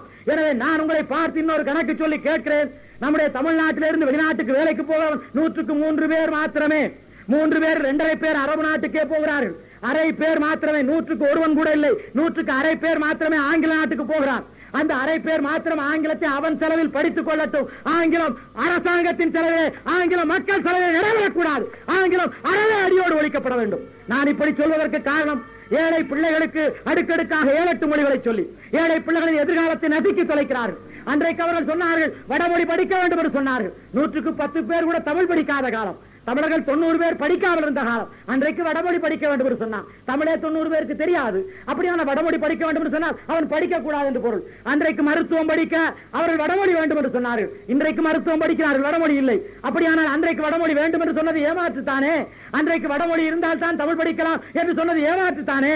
வடமொழி படித்தால் தான் நீ மருத்துவம் படிக்கலாம், ஆனால் வடமொழியை நீ படிக்க கூடாது, சூத்திரன் என்று சொன்னார்கள். அப்படியானால் உனக்கு இடம் கிடைக்காது என்பதை சுற்றி வைத்து சொன்னார்கள். அன்றைக்கு வடமொழியை சொல்லி ஏமாற்றினார்கள். அதற்கு பிறகு இந்தியை சொன்னார்கள். இந்தி படித்தால் தான் வேலை என்று சொன்னார்கள். அன்றைக்கு தமிழை படித்தவனே 30 பேர் இருந்தான். 70 பேருக்கு தமிழே தெரியாது. 70 பேர் தமிழ் தெரியாத காலத்தில் இந்தியை படி என்று சொன்ன போது படிக்க முடியாமல் போனது, வேலை கிடைக்க முடியாமல் போனது, தமிழன் தாழ்ந்து போனான். மறைமலை அடிகள் போன்ற பெரிய அறிஞர்களுக்கு வேலை வாய்ப்பு இல்லாமல் போனது. மறைமலை அடிகள் ரொம்ப சிரிப்பாக சொல்வார்கள். மறைமலை அடிகள் சொல்வார், 1 2 3 4 5 6 7 8 9 10 அப்படின்னு தமிழ்ல சொல்லும் போது ரொம்ப மெதுவா இருக்கு. தமிழ் இயற்கையாக பிறந்த மொழி, இனிமையான மொழி, உன்னுடைய தாய்மொழி, அதனால இயற்கையா இருக்குன்னு சொல்லிட்டு இந்தியில சொல்லுவார். அப்படிம்பாரு. அது பாரடா இப்படி இருக்குது, சொல்லவே முடியல. இடதுபுறம் திரும்பு தம்பி, வலதுபுறம் திரும்பு தம்பின்னு தமிழ்ல சொல்றோம். அது இனிமையா இருக்கு. ஏன்னா தமிழ் உன்னுடைய தாய்மொழி, தமிழ் மூத்தது, முதன்மையானது, தொன்மையானது, இனிமையானது, வளமையானது, பழமையானது, அதனால நல்லா இருக்கு. இடது பக்கம் திரும்பு, வலது பக்கம் திரும்புன்னு சொல்லலாம். ஆனா இந்தியில சொல்லும்போது ஆக்கப்படாக்கா தெரிய மூட், ஆக்கப்படாக்கா பாவ மூட், வாய மூட் அப்படின்னு அவன் சொல்றேன். அப்படி சொன்னா என்ன ஆகும், மூச்சு முட்டி போகும் அப்படின்னு அவர் சொல்லுவார். ஏ கியா கை கவுன் கை, तुम्हारा नाम क्या है, लड़का है, लड़की है, ஹை ஹை ஹை, குதிரை வண்டிக்கார ஹை ஹை மேன்ல, அது மாதிரி ஒரு குதிரை வண்டிக்கார மொழி மாதிரி இருக்கு அப்படின்னு மறைமலை அடிகளார் சொல்லுவார். அப்படிலாம் சொன்னீங்கன்னா உனக்கு வாழ்நாள் குறைஞ்சு போயிடும். இயற்கையா உன் மொழியை பேசினா தான் வாழ்நாள் கூடும். இப்படி எல்லாம் நீ ஹிந்தி பேசினா சீக்கிரம் செத்து போயிடுவேன்னு வடமொழியார் அன்றைக்கு மறைமலையார் சொன்னாரு. அப்படி 30 விழுக்காடு பேரை தமிழை படித்த காலத்தில் 70 பேர் படிக்காமல் இருந்த காலத்தில் இந்தி என்று சொல்லி ஏமாற்றினார்கள். இன்றைக்கு தமிழர்கள் 60 பேர் படித்திருக்கிறார்கள், 40 பேர் இன்னும் தமிழையே படிக்கவில்லை. இந்த நேரத்தில் ஆங்கிலம் என்று சொல்லி ஏமாற்றுகிறார்கள். நான் உங்களை பார்த்து கேட்கிறேன், 10ஆவதிலே ஒரு பையன் தோல்வி, ஏன் தோல்வி என்று கேட்டால் ஆங்கிலத்திலே தோல்வி. 12ஆம் வகுப்பிலே ஒருவன் தோல்வி, ஏன் தோல்வி என்று கேட்டால் ஆங்கிலத்திலே தோல்வி. 10ஆம் வகுப்பிலே ஒருவன் தோல்வி, பிஎஸ்சியிலே தோல்வி, ஏன் தோல்வி, ஆங்கிலத்திலே தோல்வி. பிஏல தோல்வி, ஏன் தோல்வி, ஆங்கிலத்திலே தோல்வி என்று சொல்லுகிறான். நான் கேட்கிறேன், பிஎஸ்சிக்கும் ஆங்கிலத்திற்கு என்ன தொடர்பு, பிஏக்கும் ஆங்கிலத்துக்கு என்ன தொடர்பு? உலகத்தில் வேற எந்த நாட்டிலாவது இப்படி இருக்கிறதா?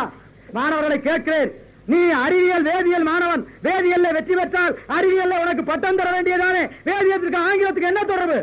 நீ இயங்கியல்ல வெற்றி பெற்றால் இயங்கியல் பட்டம் தர வேண்டியதானே. பிஎஸ்சி பிசிக்ஸ் நீ பிசிக்ஸ்ல வெற்றி பெற்றவன தர வேண்டியதானே. பிஎஸ்சி கெமிஸ்ட்ரி நீ கெமிஸ்ட்ரியில தேர்வு பெற்றவன தர வேண்டியதானே. பிஎஸ்சி மேத்ஸ் நீ மேத்ஸ்ல வெற்றி பெற்றவன தர வேண்டியதானே. பிஏ இங்கிலீஷ் லிட்டரேச்சர் சொன்னா தான் இங்கிலீஷ்ல பாஸ் பண்ணணும். நீ பிஎஸ்சி மேத்ஸ் கேட்கும்போது கணக்குல வெற்றி பெற்றா தர வேண்டியதானே. கணக்குல வெற்றி பெற்றவங்க ஆங்கிலத்துல வெற்றி பெறவில்லை, உனக்கு பட்டம் இல்லைன்னு சொல்றேன். தமிழர்களே, உங்களை கேட்கிறேன், உங்கள் பிள்ளைகள் எல்லாம் பட்டம் வாங்காத காரணம் ஆங்கிலம் தானே? உங்கள் வீட்டில் நிறைய பேர் பட்டம் வாங்காத காரணம் ஆங்கிலம் தானே? ஆங்கிலத்தின் பேராலே எவனோ 100க்கு அரை பேர் போகிற அந்த ஆங்கிலத்தின் பேராலே 100க்கு 99 பேருடைய பிள்ளைகள் காலில் போட்டு மிதிக்கப்படுகிறார்கள். ஆங்கிலத்தின் பேராலே நம்முடைய கல்வி உரிமை பறிபோகிறது. ஆங்கிலம் உலக மொழியும் அல்ல, ஆங்கிலம் வேலை தருகிற மொழியும் அல்ல, ஆங்கிலம் நமக்கு வேண்டிய மொழியும் அல்ல. நம்முடைய தமிழே எல்லாம் இருக்கிறது என்பதை நான் சொல்ல வேண்டியதில்லை. அதோ அந்த தமிழ் ஈழ மண்ணிலே இன்றைக்கு 20 ஆண்டுகளுக்கு முன்னாலே இருந்து மருத்துவர் MBBS பட்டம் தமிழிலே தான், பொறியியல் இன்ஜினியரிங் பட்டம் தமிழிலே தான், வேதியியலை, மண்ணியலை, எண்ணியலை, விலங்கியலை, இயற்பியலை எல்லாம் தமிழிலே தான் தருகிறார்கள். தமிழரை உன்னை கேட்கிறேன், நீ கூலியாக போகிறாய், நீ நாடோடியாய் போகிறாய், நீ உலகத்தின் பெட்டி துர்க்கியாய் போகிறாய், நீ எடுபடியாய் போகிறாய். ஆனால் அதிகாரியாய் தமிழன் போகிறான், ஆனால் மேலாளாய் தமிழன் போகிறான். அவன் தான் யாழ்ப்பாணம் தமிழன். அவன் நாசா என்கிற அமெரிக்காவின் நாசா என்கிற 6000 அணுக்குண்டுகளை கண்டுபிடித்த அமெரிக்காவின் நாசா என்கிற அந்த அலுவலகத்தில் 100க்கு 40 பேர் வேலை செய்கிறான். அந்த 100க்கு 40 பேரும் தமிழ் வழியிலே படித்து விட்டு போய் தான் வேலை செய்கிறான். நான் இன்னமும் கேட்கிறேன், அமெரிக்காவில் மருத்துவராக இருக்கிறவர்கள், ஆண்டுதோறும் தங்கப்பதக்கம் வாங்குகிறவர்கள், யாழ்ப்பாணம் தமிழர்கள், அவர்கள் தமிழிலே படித்து விட்டு போய் தான் இன்றைக்கு வேலை பார்க்கிறார்கள். டேவிட் ஐயா என்கிறவர் கென்யாவிலே மூபீச் நகர் என்பதற்கு வரைபடம் போட்டு தந்த டேவிட் ஐயா தமிழீழ பொறியாளர். அவன் தமிழிலே தான் பொறியியல் படித்து விட்டு போயிருக்கிறார். இதையெல்லாம் நாங்கள் கேட்கிறோம். பழைய திராவிட இயக்கத்தின் புதிய பரிணாமமாய், பழைய திராவிட இயக்கம் எந்த தமிழுக்காய் போராடியதோ அந்த தமிழுக்காய் போராடுகளாய் நாங்கள் இருக்கிறோம். நான் உங்களை கேட்கிறேன், திராவிட இயக்க தோழர்களே, பல பேர் மயங்கி போய் கிடக்கிறார்கள். அன்றைக்கு அண்ணன் சின்னசாமி இந்த திருச்சி சந்திப்பில் ஒரு நாள் காலையில் எல்லா வண்டிகளும் வந்திருக்கிற இளங்காலை போதில் அன்றைக்கு வண்டியிலே இருந்த ஆயிரக்கணக்கான மக்கள் இறங்கி வந்த போது அவன் தன் உடம்பிலே கண்ணை ஊற்றி எழுந்து கொண்டிருந்த நெருப்பு கோலத்தில் நின்றேன் என்றார். அவரிடத்திலே வந்து கேட்டார்கள், ஐயா நீ யார், உன் பெயர் என்ன என்று கேட்டபோது பெயர் சொல்லவில்லை, ஊர் சொல்லவில்லை, தமிழ் வாழ்க தமிழ் வாழ்க தமிழ் வாழ்க என்றே சொன்னான். அவன் கீழே விழுந்து கிடந்த போது அவனை தூக்கி பிடித்து, ஐயா உன் பெயர் என்ன, தமிழை காக்க தீக்குளித்தவன் பெயர் என்ன என்று கேட்ட போதும் தமிழ் வாழ்க தமிழ் வாழ்க என்றே சொன்னான். மருத்துவமனையில் கொண்டு போய் கிடத்திய போது சின்னசாமியை பார்த்து உன் பெயர் என்ன என்று கேட்டார்கள். அவன் தமிழ் வாழ்க என்றே சொன்னான். கரிக்கட்டையாய் கருகி போய் கிடந்த அவன் சாகும் வரையில் தன் பெயர் சொல்லவில்லை. சாகும் வரையில் தன் பெயர் சொல்லாமல் இந்திய எதிர்த்து செத்தானே சின்னசாமி, அவன் ஆங்கிலம் வாழவா செத்தான்? அவன் தமிழ் வாழ அல்லவா, தமிழ் வாழ்க என்று அல்லவா இந்திய எதிர்க்கிறேன், என் தமிழ் வாழ்க என்று சொல்லி செத்தானே. திராவிட இயக்க தோழர்களே, இந்திய எதிர்த்து ஆங்கிலம் வருவதால் எனக்கு என்ன பயன்? இந்தி வந்தால் என்ன, ஆங்கிலம் வந்தால் என்ன, ரெண்டு வேறு மொழிதானே. என் தாய்மொழி இல்லையே, என் தமிழ் மொழி இல்லையே. ஒன்னாவதுக்கு கூட தமிழ் வேண்டாம் என்று ஜெயலலிதா சொல்கிறாளே, ஒன்னாவதுக்கு கூட தமிழ் வேண்டாம் என்று காங்கிரஸ் கட்சி சொல்கிறது. காலகாலமாய் தமிழ் வேண்டாம் என்று சொன்ன காங்கிரஸ் கட்சி இன்றைக்கு காலில் போட்டு மிதிக்கப்பட்டு புதைகுழி தோண்டப்பட்டு புதைக்கப்பட்டு வருகிறது. ஜெயலலிதா, நீ தமிழ் வேண்டாம் என்று சொன்ன போது 3 தொகுதிகளிலே தோற்கடிக்கப்பட்டிருக்கிறாய், உன் முகமூடி கிழிக்கப்பட்டிருக்கிறது. நான் உங்களை பார்த்து கேட்கிறேன், நீங்கள் எதை வேண்டுமானாலும் காட்டிக் கொடுத்து பிழையுங்கள், ஆனால் தமிழை காட்டிக் கொடுத்து பிழைக்க ஒரு காலத்திலே நினைக்க கூடாது என்று நான் அதிமுக தோழர்களே உங்களை நான் அன்போடு கேட்டுக்கொள்கிறேன். நான் உங்களிடத்திலே கேட்டுக்கொள்கிறேன். நாங்கள் அதிலே உறுதியாக இருக்கிறோம். மறுமலர்ச்சி திமுக ஒரு எதிரணியிலே நின்று துளைக்கிறது. இன்றைக்கு பள்ளிக்கூடத்துக்கு பிள்ளையை அனுப்புகிற தாய்மார்கள் கூட விரும்புகிறார்கள் ஆங்கிலத்தை. ஆனால் ஆங்கிலத்தை விரும்பி அல்ல, அந்த பள்ளிக்கூடங்களில் பிள்ளையை வைத்திருக்கிற முறையை பார்த்து எப்படி அது கூட தவறானது என்று உங்களுக்கு நான் வேடிக்கையாக சொல்ல முடியும். நான் உங்களை பார்த்து கேட்கிறேன், அந்த பிள்ளைகளை எப்படி அனுப்புகிறீர்கள்? கால் மூடி போட்டு அனுப்புகிறீர்கள். அந்த பிள்ளைக்கு பூட்ஸ் போட்டு அனுப்புகிறீர்கள், கால் மூடி போட்டு. காலையில 7 மணிக்கு அந்த பூட்ஸை கட்டி இருக, அந்த கால் உரை போட்டு கால் மூடி போட்டு அதை கட்டி அந்த பிள்ளை பொட்டலத்தை தூக்கி 6 மணிக்கு போட்டா சாயந்தரம் 6 மணிக்கு கொண்டாந்து அவன் பேருந்துல இறக்குறான். அது வெள்ளைக்கார நாடு, அது பனி பெய்கிற நாடு. அந்த நாட்டில் பனியில் பிள்ளையின் கால் உறைந்து போகும் என்பதற்காக அந்த நாட்டில் பூட்ஸ் போடுகிறார்கள். ஆனால் இது வெயில் நாடு. இந்த நாட்டில் காலையில் கட்டி நீங்கள் அனுப்பினால் காலையில் காலுறை போட்டு, காலையில் கால் மூடி போட்டு, சாக்ஸ் போட்டு, பூட்ஸ் போட்டு காலையில் அனுப்பி மாலையில் இந்த பிள்ளைகளை இறக்கினால் இந்த கால் வளராது. எந்த மருத்துவ இடத்துல வேண்டுமானாலும் கேளுங்கள், அந்த பிள்ளைகளின் கால் வளராது. இது வெயில் நாடு. அந்த பிள்ளைகளின் கால் வேர்த்து வேர்த்து வேர்த்து நரம்பு கோளாறு ஏற்பட்டு போகும். இதை நீங்கள் தெரிந்து கொள்ளுங்கள். அது மலை நாடு, அது பனி நாடு. எனவே அவன் கழுத்து கட்டி என்று சொல்லப்படுகிற டை கட்டுகிறான். அந்த நாட்டிலே பிள்ளைகளுக்கு டை கட்டுகிறான். எதற்காக என்று சொன்னால் அது பனி நாடு. ஐரோப்பிய நாடுகளில் 6 மாதம் பனி பெய்யும். அதனாலே பிள்ளைகளுக்கு டை கட்டுகிறான். டை கட்டுவதாலே இந்த பனி காற்று நெஞ்சிலே போய் படாமல் இருப்பதற்காக அவன் டை கட்டுகிறான். ஆனால் இது வெயில் நாடு. நீ காலையிலே டை கட்டி அந்த பிள்ளையை அந்த வண்டியிலே அனுப்புகிறாய். மாலையிலே டையை அவிழ்க்கிற போது வேர்த்து வேர்த்து வேர்த்து உள்ளே இந்த பிள்ளைக்கு சளி பிடித்து போகும். அந்த மண்ணின் மனம் இந்த மண்ணில் எடுபடாது. நீங்கள் டை கட்டுவதற்காக, கால் பூட்ஸ் போடுவதற்காக ஆசைப்பட்டு உங்கள் பிள்ளை அந்த குழியிலே தள்ளி கொண்டிருக்கிறீர்கள். நான் உங்களை பார்த்து கேட்கிறேன். என் தாயார் விளக்கு ஏற்றுகிறார். அந்த விளக்கு அணைந்து விடாமல் பாதுகாக்கிறார். விளக்கு அணைந்து விடாமல், வெளிச்சம் போய்விடாமல் இருக்க வேண்டும் என்று எண்ணுவது தமிழருடைய மரபாகும். ஆனால் விளக்கை ஏற்றி, மெழுகுவர்த்தி விளக்கை ஏற்றி ஊதி அணைத்து விட்டு கெக்கலி கொட்டி கைதட்டுவது அவனுடைய பண்பாடாகும். அவனுடைய பண்பாடு வேறு, என்னுடைய பண்பாடு வேறு. என்னுடைய பண்பாடு விளக்கு அமராமல் பாதுகாப்பது அவனுடைய பண்பாடு. பிறந்த நாள் என்கிற பெயரால் மெழுகுவர்த்தி ஏற்றி அமர்ப்பது அவனுடைய பண்பாடு. என்னுடைய பண்பாடு வேறு, அவருடைய பண்பாடு வேறு. எனவே இந்த மண்ணில் ஆங்கிலம் விதைக்கப்படக்கூடாது. வேண்டியவர்கள் மாத்திரம், வெளிநாடு போகிறவர்கள் மாத்திரம் கற்றுக்கொள்ளலாம், தவிர இந்த மண்ணிலே விளைக்கப்படக்கூடாது. மறுமலர்ச்சி திமுக அதில் உறுதியாக இருக்கிறது. இவ்வளவு மோசமான மக்களுக்கு தெரியாத செய்திகளை விளக்கி சொல்லிவிடலாம் என்று நம்பி மறுமலர்ச்சி திமுக போராடி வருகிறது. இன்னொரு புறத்திலே மறுமலர்ச்சி திமுக தன்னுடைய கொள்கையில் உறுதியாக இருக்கிறது என்பதை நான் உங்களுக்கு காட்டியாக வேண்டும். மறுமலர்ச்சி திமுக பொதுச் செயலாளர் அண்ணன் வைகோ 26 பேருக்கு தூக்கு என்ற போது நாங்கள் எதிர்த்தோம். இன்றைக்கு 4 பேருக்கு தூக்கு என்கிற பேரு நாங்கள் எதிர்க்கிறோம். பொதுமக்களுக்கு விளக்கி சொல்ல முடியாத கடுமையான சூழல் இருக்கிற போதும் நாங்கள் கொண்ட கொள்கையில் உறுதியாக இருக்கிறோம். தமிழர்கள் வந்தார்கள், தமிழர்கள் நின்றார்கள், தமிழர்கள் வென்றார்கள் என்கிற வரலாறு வரப்போகிறது. நான் உங்களை பார்த்து கேட்கிறேன், மறுமலர்ச்சி திமுகவின் சார்பிலே எங்கள் அண்ணன் வைகோ வாதாடி கொண்டிருக்கிறார். யாருக்காக வாதாடி கொண்டிருக்கிறார் என்று நீங்கள் பாருங்கள். அதோ உசிலம்பட்டியிலே ஒரு நாள் கருப்பாய் என்ற ஒரு பெண், கருப்பாய் என்கிற பெண் செத்து போனால் சுப்பையா என்கிறவன் கொலை செய்து விட்டான். சுப்பையாவுக்கு தூக்கு தண்டனை கொடுத்து விட்டார்கள். சுப்பையாவுக்கு 4 நாட்களுக்கு பிறகு தூக்கு. சுப்பையாவுக்கு 16ஆம் தேதி தூக்கு. 12ஆம் தேதி காலையில் எந்த கருப்பாயை சுப்பையா கொலை செய்தால் அந்த கருப்பாய் நீதிமன்றத்திலே வந்து நிற்கிறார்.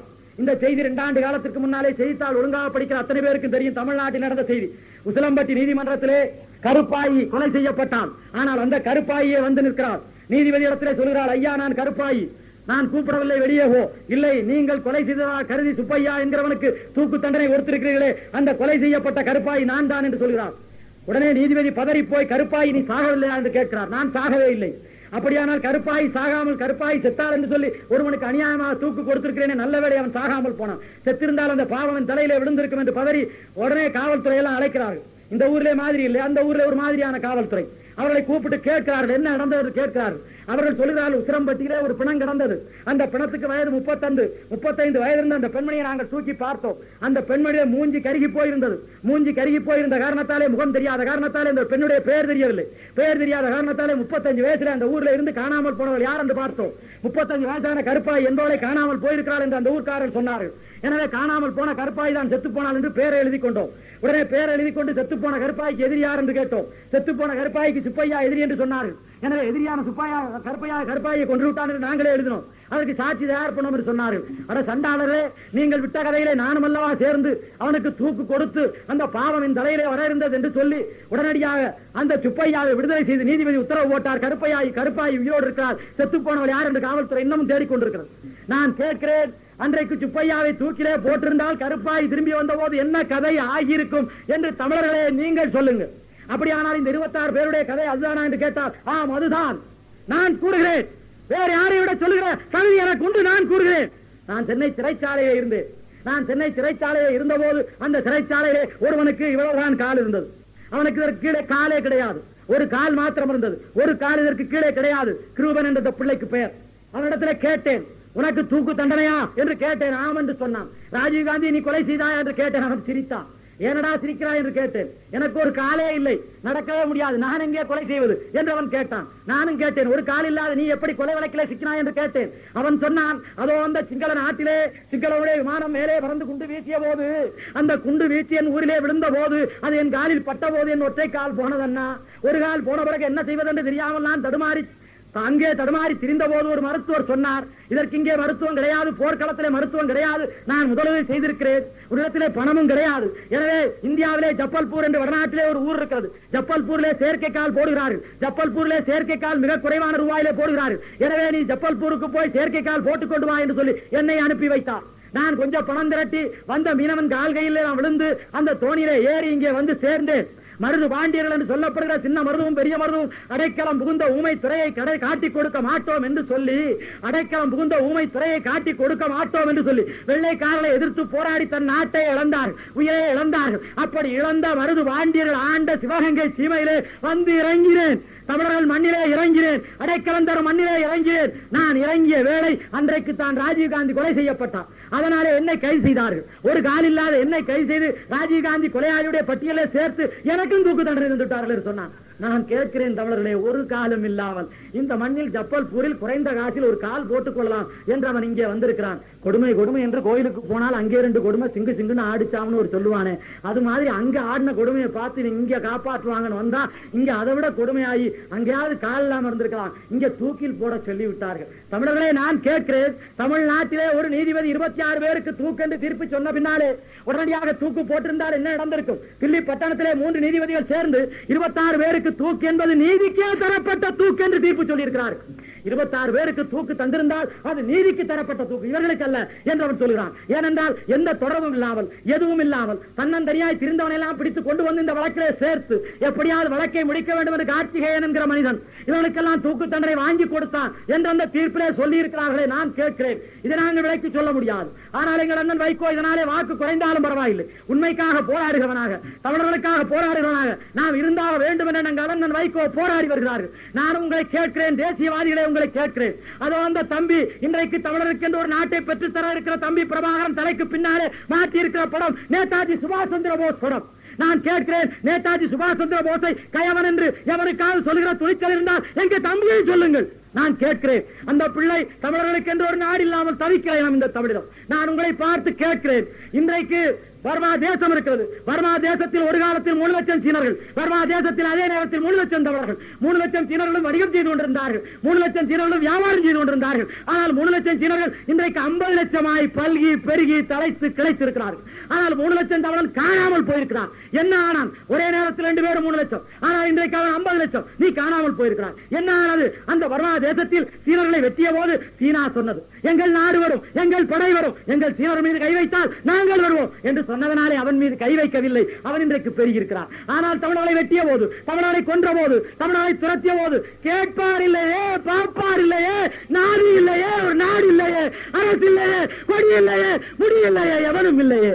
அதனால் தமிழர்கள் அழிந்து போனார்கள். அப்படி அழிந்து போகாமல் எதிர்காலத்தில் தமிழருக்கு என்று கேட்க ஒரு நாடு உருவாக்க, நம்மால் முடியாத ஒரு நாடு உருவாக்க அந்த தம்பி போராடுகிறான். அவனுடைய பிள்ளைகள் இந்த மண்ணில் தூக்கில் போட்டால் அதை விட கேவலம் என்ன இருக்கிறது என்று நான் கேட்கிறேன். நான் இன்னமும் கேட்கிறேன், மேலான தமிழ் மக்களே, 12,000 தமிழர்களை ராஜீவ் காந்தியுடைய இந்திய பட்டாளம் கொன்றது. 12,000 தமிழர்களை கொன்றது. எங்களை காப்பாற்ற இந்த படையை நாங்கள் அனுப்ப சொன்னோம். ஆனால் இந்த படை போய் 12,000 தமிழரை கொன்றது. 12,000 தமிழரை கொன்றதற்காக எவனையும் தூக்கில் போட இந்த நாட்டில் எவனும் கேட்கவில்லை. 12,000 பேர் செத்து போனானே என்று எவனும் கண்ணீர் வெடிக்கவில்லை. ஆனால் அந்த ஒருவனுக்காக கண்ணீர் வெடிக்கிறீர்களே. ராஜீவ் காந்தி உங்கள் சின்னாயி மகனா, பெரியாயி மகனா, சித்தப்பன் மகனா, மாமன் மகனா, மச்சானா, யாரடா? சொல்லுங்கள், சொல்லுங்கள், சொல்லுங்கள் கேட்கிறேன். அந்த தமிழர்கள் 12,000 பேர் செத்த போது துடிக்காத உங்கள் ரத்தம் ராஜீவ் காந்திக்காக மாத்திரம் துடிப்பது எந்த வகையில நியாயம் என்று நான் கேட்கிறேன். எங்கள் அண்ணன் வைகோ இப்போதும் சொல்கிறார்கள், 4 பேரை தூக்கில் போடக்கூடாது, உலகம் பூராவும் தூக்கில் போடுகிற முறை அறவே எடுக்கப்பட்டு விட்டது. இப்போது பேரறிவாளன் என்பவன் தூக்கில் நிற்கிறான். அந்த பேரறிவாளன் ஒரு திராவிட கழகத்து பிள்ளை. அந்த பேரறிவாளனுடைய அப்பா குயில்தாசன் மிகச்சிறந்த பேச்சாளர். அந்த பேரறிவாளனுடைய தாயார் அற்புத தாயம்மாள். அந்த தாய் என்கிற மார்ச்சுடைய புத்தகத்தில் வருகிறானே, அந்த மார்ச்சின் கார்கியின் புத்தகத்தில் வருகிறாளே தாய், அதை போன்ற ஒரு தாய். அந்த தாயின் பிள்ளையை வேண்டும் என்றே பழி வாங்குவதற்காக சின்னஞ்சிறு பிள்ளை 18 வயதிலே உள்ளே கொண்டு போய் வைத்து 10 ஆண்டு காலமாக சிறையிலே வைத்திருக்கிறார்கள். என்ன தொடர்பு அவனுக்கு, ஏது தொடர்பு அவனுக்கு என்று நாங்கள் கேட்கிறோம். தமிழ்நாட்டிலே இருந்து தம்பி செய்தி சொல்லி இருக்கிறார். தமிழ்நாட்டு நளினியை விட்டு விடுங்கள், தமிழ்நாட்டு நளினியை விட்டு விடுங்கள், தமிழ்நாட்டு பேரறிவாளனை விட்டு விடுங்கள், எங்கள் சாந்தனையும் எங்கள் முருகனையும் கொன்று விடுங்கள் என்று கேட்கிறார். இதை விட வேற என்ன கேவலம் உங்களுக்கு வேண்டும்? தமிழர்களை விட்டு விடுங்கள், தமிழீழ தோழர்கள், நாங்கள் நாளைக்கு களத்தில் சாக இருப்பவர்கள், இன்றைக்கு தமிழ் மண்ணிலே சாகிறோம், அவர்களை விட்டு விடுங்கள் என்று கேட்கிறார். இதை விட கேவலமாக உங்களுக்கு என்ன வேண்டும் என்று நான் கேட்கிறேன். நான் இன்னமும் விலைக்கு கேட்கிறேன். அன்றைக்கு கிட்டு கிட்டு கிட்டு என்று ஒருவன், தமிழர்கள் ஊன்றுவதற்கு கால் இல்லாத கிட்டு, ஊன்றுவதற்கு கால் இல்லாத கிட்டு, ஆனால் தமிழீழத்திற்கு ஊன்றுகோலாய் விளங்கிய கிட்டு. அந்த கிட்டு உலகமெல்லாம் வாங்கி படைகளை, உலகமெல்லாம் வாங்கி கருவிகளை, உலகமெல்லாம் வாங்கி பொருள்களை, உலகமெல்லாம் வாங்கி உணவுகளை, உலகமெல்லாம் வாங்கி உடைகளை கொண்டு வந்தான். அவன் நடுக்கடலிலே வந்தபோது கைது செய்தவனை கொன்றார்கள். நான் சொல்லவில்லை தோழர்களே, ஆந்திராவிலே ஒரு நீதிபதி தீர்ப்பு சொல்கிறான். அவன் தமிழன் அல்ல, அவன் தீர்ப்பு சொல்கிறான். கிட்டு நடுக்கடலிலே வந்தான், இந்திய எல்லைக்குள் வரவில்லை. கிட்டுவை கைது செய்து தவறு, கிட்டுவை கொலை செய்து தவறு, கிட்டுடைய தொலைகளை நான் விடுதலை செய்கிறேன் என்று ஆந்திராவிலே தீர்ப்பு சொல்லி இருக்கிறான். நான் கேட்கிறேன், இதை விட தமிழீழம் காட்டி கொடுக்கப்பட்டவருக்கு வேற என்ன சான்று வேண்டும் என்று நான் கேட்கிறேன். எங்கள் அண்ணன் வைகோ இன்றைக்கு அத்வானி இடத்திலே, இன்றைக்கு வாஜ்பாய் இடத்திலே இந்த 4 தமிழர்களை தூக்கில் போடக்கூடாது. ஏனென்றால் தூக்கில் போட்டால் சாக போவது 4 பேர் அல்ல, 5 பேர். தூக்கில் போட்டால் சாந்தன், முருகன், நளினி, பேரறிவாளன் என்கிற 4 பேர் அல்ல. சாந்தன், நளினி, பேரறிவாளன், முருகன், தமிழருடைய மானம் ஆகிய 5 தூக்கில் போடப்படும் என்று எங்கள் அண்ணன் வைகோ வாதாடி வருகிறார், போராடி வருகிறார். அதே போல நான் உங்களை பார்த்து கேட்கிறேன், அந்த மண் புத்தருடைய மண், அந்த சிங்கள மண் புத்தருடைய மண். புத்தம் சரணம் கச்சாமி, புத்தம் சரணம் கச்சாமி என்று சொல்ல வேண்டிய புத்த மத குருமார்கள் யுத்தம் கரணம் கச்சாமி என்று சொல்கிறார்கள், ரத்தம் சரணம் கச்சாமி என்று சொல்கிறார்கள். புத்தம் சரணம் கச்சாமி என்று சொல்ல வேண்டியவன் யுத்தம் சரணம் கச்சாமி, ரத்தம் சரணம் கச்சாமி என்று சொல்லிக் கொண்டிருக்கிறான். தம்பி சொல்கிறார், அவர்கள் உண்மையான புத்தர்களாய் இருந்திருந்தால் நான் என் கையில் ஆயுதங்கள் எடுக்க வேண்டிய தேவையே இருந்திருக்காதே என்று அவர் கேட்கிறார். நான் உங்களை பார்த்து கேட்கிறேன், எங்கள் பிள்ளைகளுக்கு அந்த மண்ணிலே கல்வி மறுக்கப்பட்டது, எங்கள் பிள்ளைகளுக்கு அந்த மண்ணிலே வேலை மறுக்கப்பட்டது. எங்கள் காட்டில் மிளகாய் விளைந்து வந்த போது அவன் வெளிநாட்டில் இருந்து மிளகாயை இறக்குமதி செய்து விற்று எங்கள் உழவர்களை பழி வாங்கினான். எங்கள் வயலில் கதிர் விளைந்து நின்ற போது அவன் அந்த கதிருக்கு நெருப்பு வைத்து எங்களை வாழ வழி இல்லாமல் செய்தான். எங்கள் பெண்களை அவன் மானபங்கப்படுத்தினான். அந்த நேரத்தில் ஆயுதம் தாங்குவதோட வேறு வழி இல்லாமல் விடுதலைக்கு அவர்கள் போராட களத்திற்கு வந்தார்கள். தமிழர்களே, உங்களை பார்த்து நான் கேட்கிறேன், இந்த மண்ணில் அவர்களை திருடர்கள் என்று பழித்த போது, இந்த மண்ணில் அவர்களை வன்முறையாளர்கள் என்று பழித்த போது நீங்கள் ஏனென்று கேட்கவில்லையே, நீங்கள் ஏனென்று கேட்கவில்லையே என்று நான் கேட்கிறேன். நான் உங்களை பார்த்து கேட்கிறேன், அந்த மண்ணில் ஒரு சின்னஞ்சிறு பிள்ளையை நான் கண்டேன், அந்த மண்ணில் ஒரு சின்னஞ்சிறு பிள்ளையை நான் கண்டேன். அவனுக்கு மீசையே முளைக்கவில்லை. மீசையை முளைக்காத அந்த தம்பி ஒரு எந்திர துப்பாக்கியை தூக்கி கொண்டு நின்றான். மீசையை முளைக்காத நீ, உன் உயரம் கூட இல்லாத நீ, துப்பாக்கி உயரம் கூட இல்லாத நீ எந்திர துப்பாக்கி தூக்கி நிற்கிறாயே என்று நான் கேட்டேன். அவன் சொன்னான், தாயை நேசிக்க மீசை முளைக்க வேண்டியதில்லை, தாயை நேசிக்க மீசை முளைக்க வேண்டியதில்லை அண்ணா என்று அவன் சொன்னான். இப்போது லண்டன் பிபிசியில சொல்லுகிறார்கள், மழலையர் பட்டாளம் எந்த ஒரு பட்டாளம் தம்பி பிரபாகரன் படையிலே இருக்கிறது என்று பிபிசியில இப்போது சொல்லிக் கொண்டிருக்கிறார்கள். அந்த மண்ணில் ஒரு நல்ல கவிஞர், ஒரு நல்ல பெண்மணி கஸ்தூரி என்று அவளுக்கு பெயர். அந்த கஸ்தூரி ஆயுதம் தூக்கி நின்றாள். நான் கேட்டேன், அடி கஸ்தூரி, நாளைக்கு போராட பிள்ளைகளை பெற்று போடு, அடி கஸ்தூரி, உன் கருவறை பிள்ளைகளை சுமக்கட்டும், நீ போர்க்களத்துக்கு வேண்டாம் கஸ்தூரி என்று சொன்னேன்.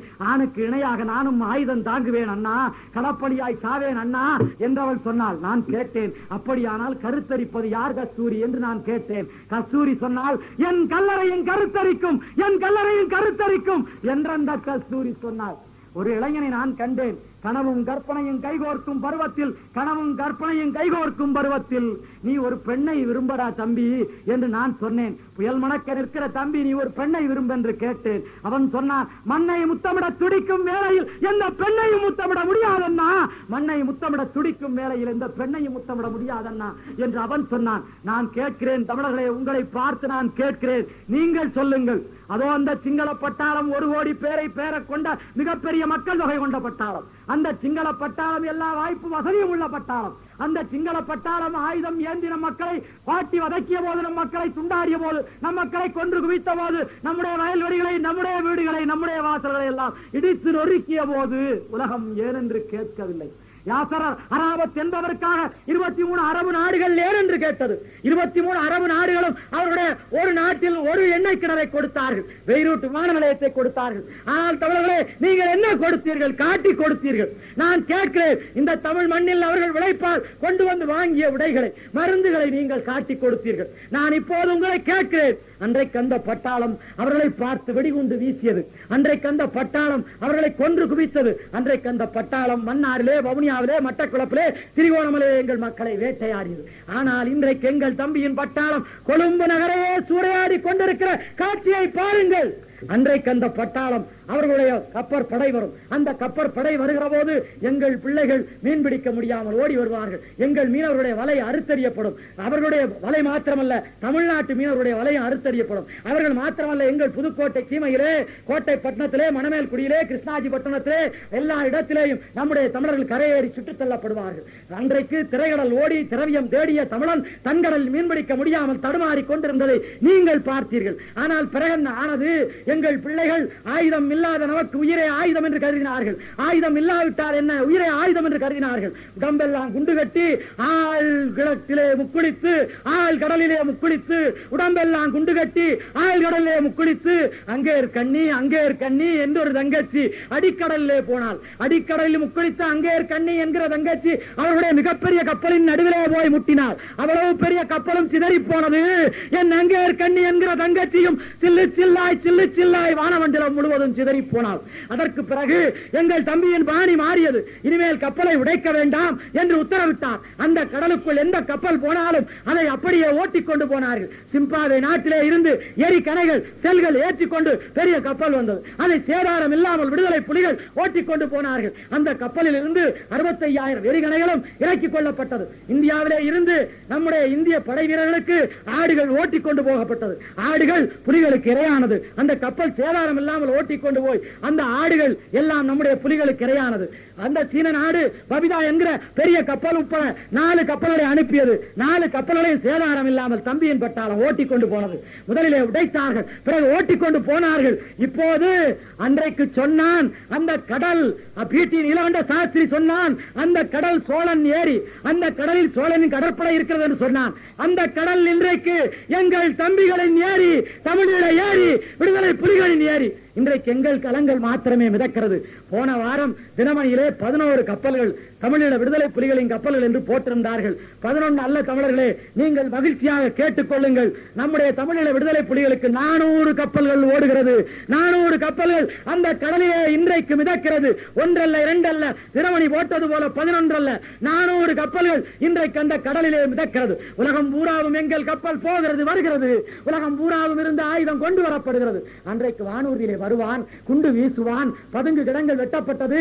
எங்கள் மனைவி மக்கள், எங்கள் தாய் தந்தையர், எங்கள் பிள்ளை குட்டிகள், எங்கள் குஞ்சு குழுவான் மாத்திரமல்ல, ஆடு மாடு கோழி கூட அன்றைக்கு பதுங்குகளிலே ஓடி போய் பதுங்கியது.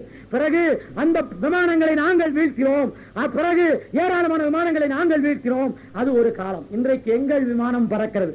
எங்கள் தம்பியின் விமானம் இப்போது விண்ணிலே பறந்து கொண்டிருக்கிறது. ஆனால் எங்கள் தம்பி சொன்னார், உங்கள் விமானம் போல் என் விமானம் மக்களை கொல்லாது, உங்கள் விமானம் போல் என் விமானம் செய்யாது. என்ன செய்கிறது என்று மாவீரர் நாளிலே நீங்கள் பாருங்கள், என்ன எங்கள் விமானம் செய்யும் என்று மாவீரர் நாளிலே நீங்கள் பாருங்கள் என்று தம்பி சொன்னார். மாவீரர் நாள் வந்தது, மாவீரர் நாள் வந்தது. உறவினர் நாங்கள் வந்துள்ளோம், ஒருவரேனும் பேசுங்கள். உறவினர் நாங்கள் வந்துள்ளோம், ஒருவரேனும் பேசுங்கள் என்று ஆயிரக்கணக்கிலே மக்கள் ஊர்வலமாய் போனார்கள்.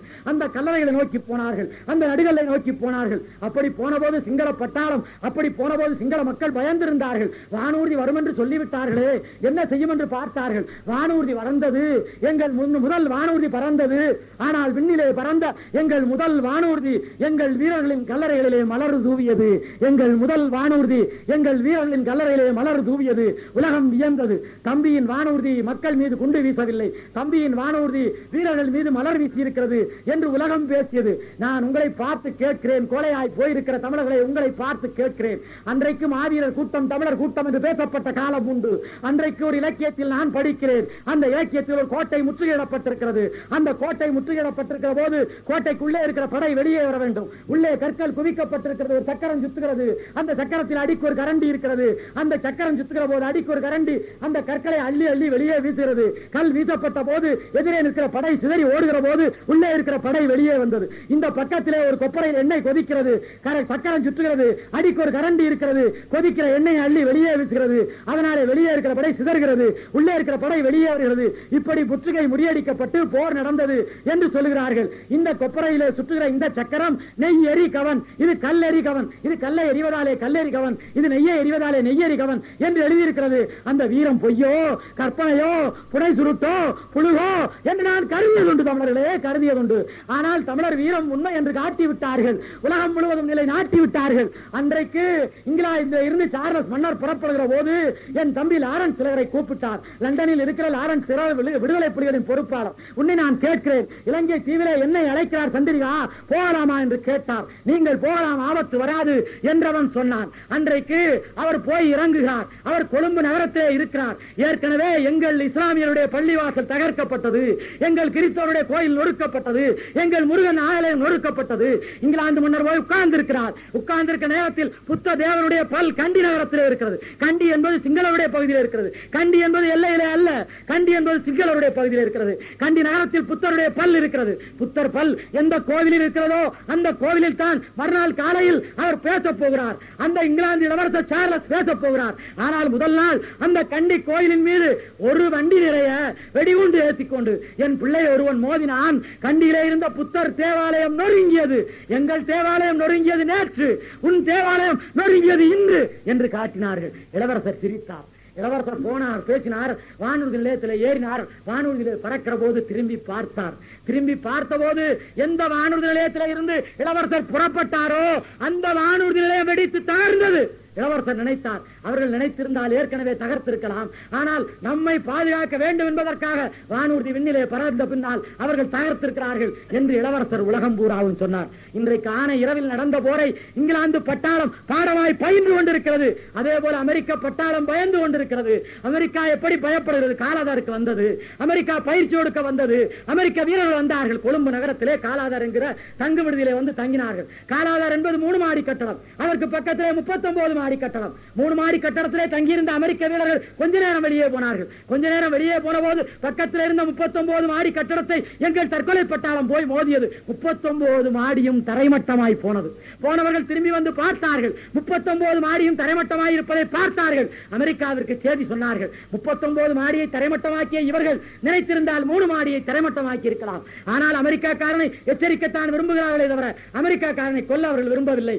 எனவே 3 மாடியை வீழ்த்தாத இவர்கள் நாட்டில் இனிமேல் இருக்கக்கூடாது என்று சொல்லி அமெரிக்காவில் இருந்து பயிற்சி அளிக்க வந்தவர்கள் திரும்பி ஓடினார்கள். அது மாத்திரமில்லை தோழர்களே, அன்றைக்கு ருசியா இருந்தது. ருசியாவிலே உக்ரைன் என்கிற மாநிலம் பிரிந்தது. அந்த ருசியாவிலே உக்ரைன் மாநிலத்திலே 46 பெட்டி அணுகுண்டுகள் இருந்தது. அந்த 46 பெட்டி அணுகுண்டுகளும் காணோம் என்று இப்போது உக்ரைன்காரன் சொல்கிறான். ஆனால் அமெரிக்காக்காரன் நினைக்கிறான், ருசியா அழிந்து போய்விட்டாலும் பொது உடைமை எண்ணம் அழிந்து போய்விடவில்லை. அமெரிக்காவை எதிர்க்கிற வலுவான உறுதியான ஒருவனுக்கு இவர்கள் பெட்டி அணுகுண்டுகளை கொடுத்து விட்டார்கள் என்று அமெரிக்கா தீர்மானிக்கிறான்.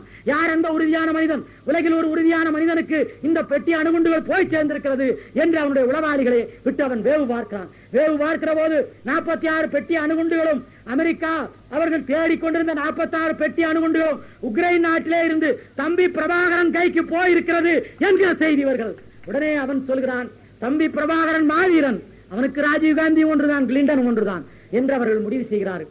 எனவேதான் அமெரிக்கா இன்றைக்கு அறிவித்திருக்கிறது, டைம் பத்திரிகையிலே அறிவித்திருக்கிறது, தம்பி பிரபாகரன் மாவோவை போல், தம்பி பிரபாகரன் ஓசிமின் போல், தம்பி பிரபாகரன் தென்கிழக்கு ஆசிய நாடுகளின் மாபெரும் தலைவராய் மலர்ந்து வருகிறார் என்று அவர்கள் அறிவித்திருக்கிறார்கள். தமிழர்களே, அதே உக்ரைன் நாட்டிலே இருந்து 121 பீரங்கிகளை அவன் வாங்கினான். சிங்களவன் வாங்குகிற போது சொன்னான், இந்த பீரங்கிகளை பல கோடி கொடுத்து நாங்கள் வாங்குகிறோம், எங்களுக்கு தான் நீங்கள் விற்க வேண்டும், தமிழீழ விடுதலை புலிகளுக்கு விற்கக்கூடாது என்று ஒப்பந்தம் போட்டு வாங்கி கொண்டு வந்தான். எங்கள் தம்பிமார் 121 பீரங்கிகளை சேதாரம் இல்லாமல் ஓட்டி கொண்டு போய்விட்டார்கள்.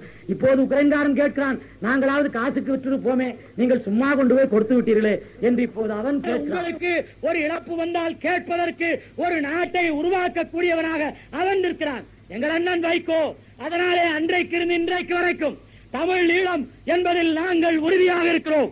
எந்த காலத்திலேயும் கொண்ட கொள்கையில் மாறுபட மாட்டோம். நான் இப்போது உங்களிடத்தில் கேட்கிறேன், உண்மையான வைகோ, நேர்மையான வைகோ, இத்தனை காலத்தில் மாறாத வைகோ, இவ்வளவு சிக்கலான நேரங்களிலேயும் தமிழை ஆதரிக்கிற, விடுதலை புலிகளை ஆதரிக்கிற, தமிழீழத்தை ஆதரிக்கிற உண்மையான வைகோவை ஆதரிக்க வேண்டியது தமிழருடைய கடமையா இல்லையா என்று நான் கேட்கிறேன். இதோ அந்த தம்பியின் பட்டாளம் புறப்பட்டு வந்து கொண்டிருக்கிறது. 25,000 பேர் யாழ்ப்பாண முற்றுகையிலே இருக்கிறார்கள். 25,000 சிங்கள வீரர்கள் ஓடி போனார்கள்.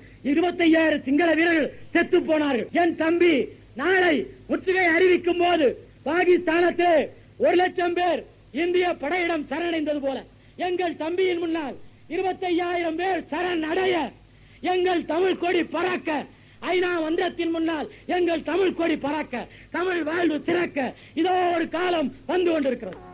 இது போன்ற கழக மேடை பேச்சு, கழக பாடல்கள் ஆகியவைகளுக்கு து. ஓ. சுதீவன் இலக்கம் 32 கீழ் 144 கீழ் அரண் சாலை முருகன் திரையரங்கம் எதிரில் திருச்சி 62000 தொடர்பு கொள்ள வேண்டுகிறேன். தமிழ் புலவர் விடுதலை நமக்கென்ன என்றிருப்பாரோ, தமிழர் நமக்கென்ன என்றிருப்பாரோ.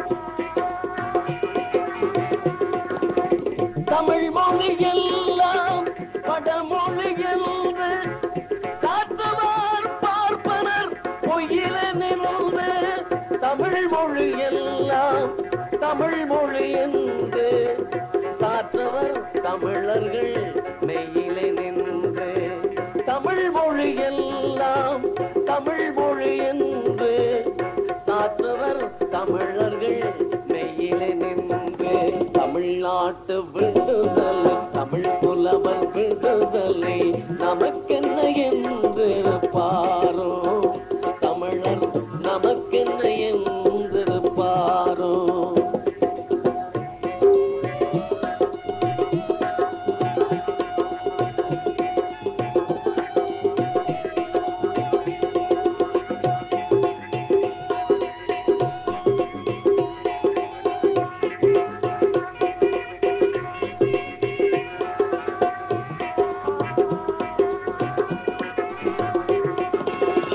நற்றமிழ் என்பது பிள்ளைக்காகாது நம்மமைச்சருக்கும் காதுகளாது புத்திலே மோதினால் பாம்பு சாகாது புறப்படட்டும் புலிகளை போது புத்திலே மோதினால் பாம்பு சாகாது புறப்படட்டும் புலிகளை போது தமிழ்நாட்டு விடுதலை தமிழ் புலவர் விடுதலை நமக்கென்ன என்று பாரோ தமிழர் நமக்கென்ன என்று பாரோ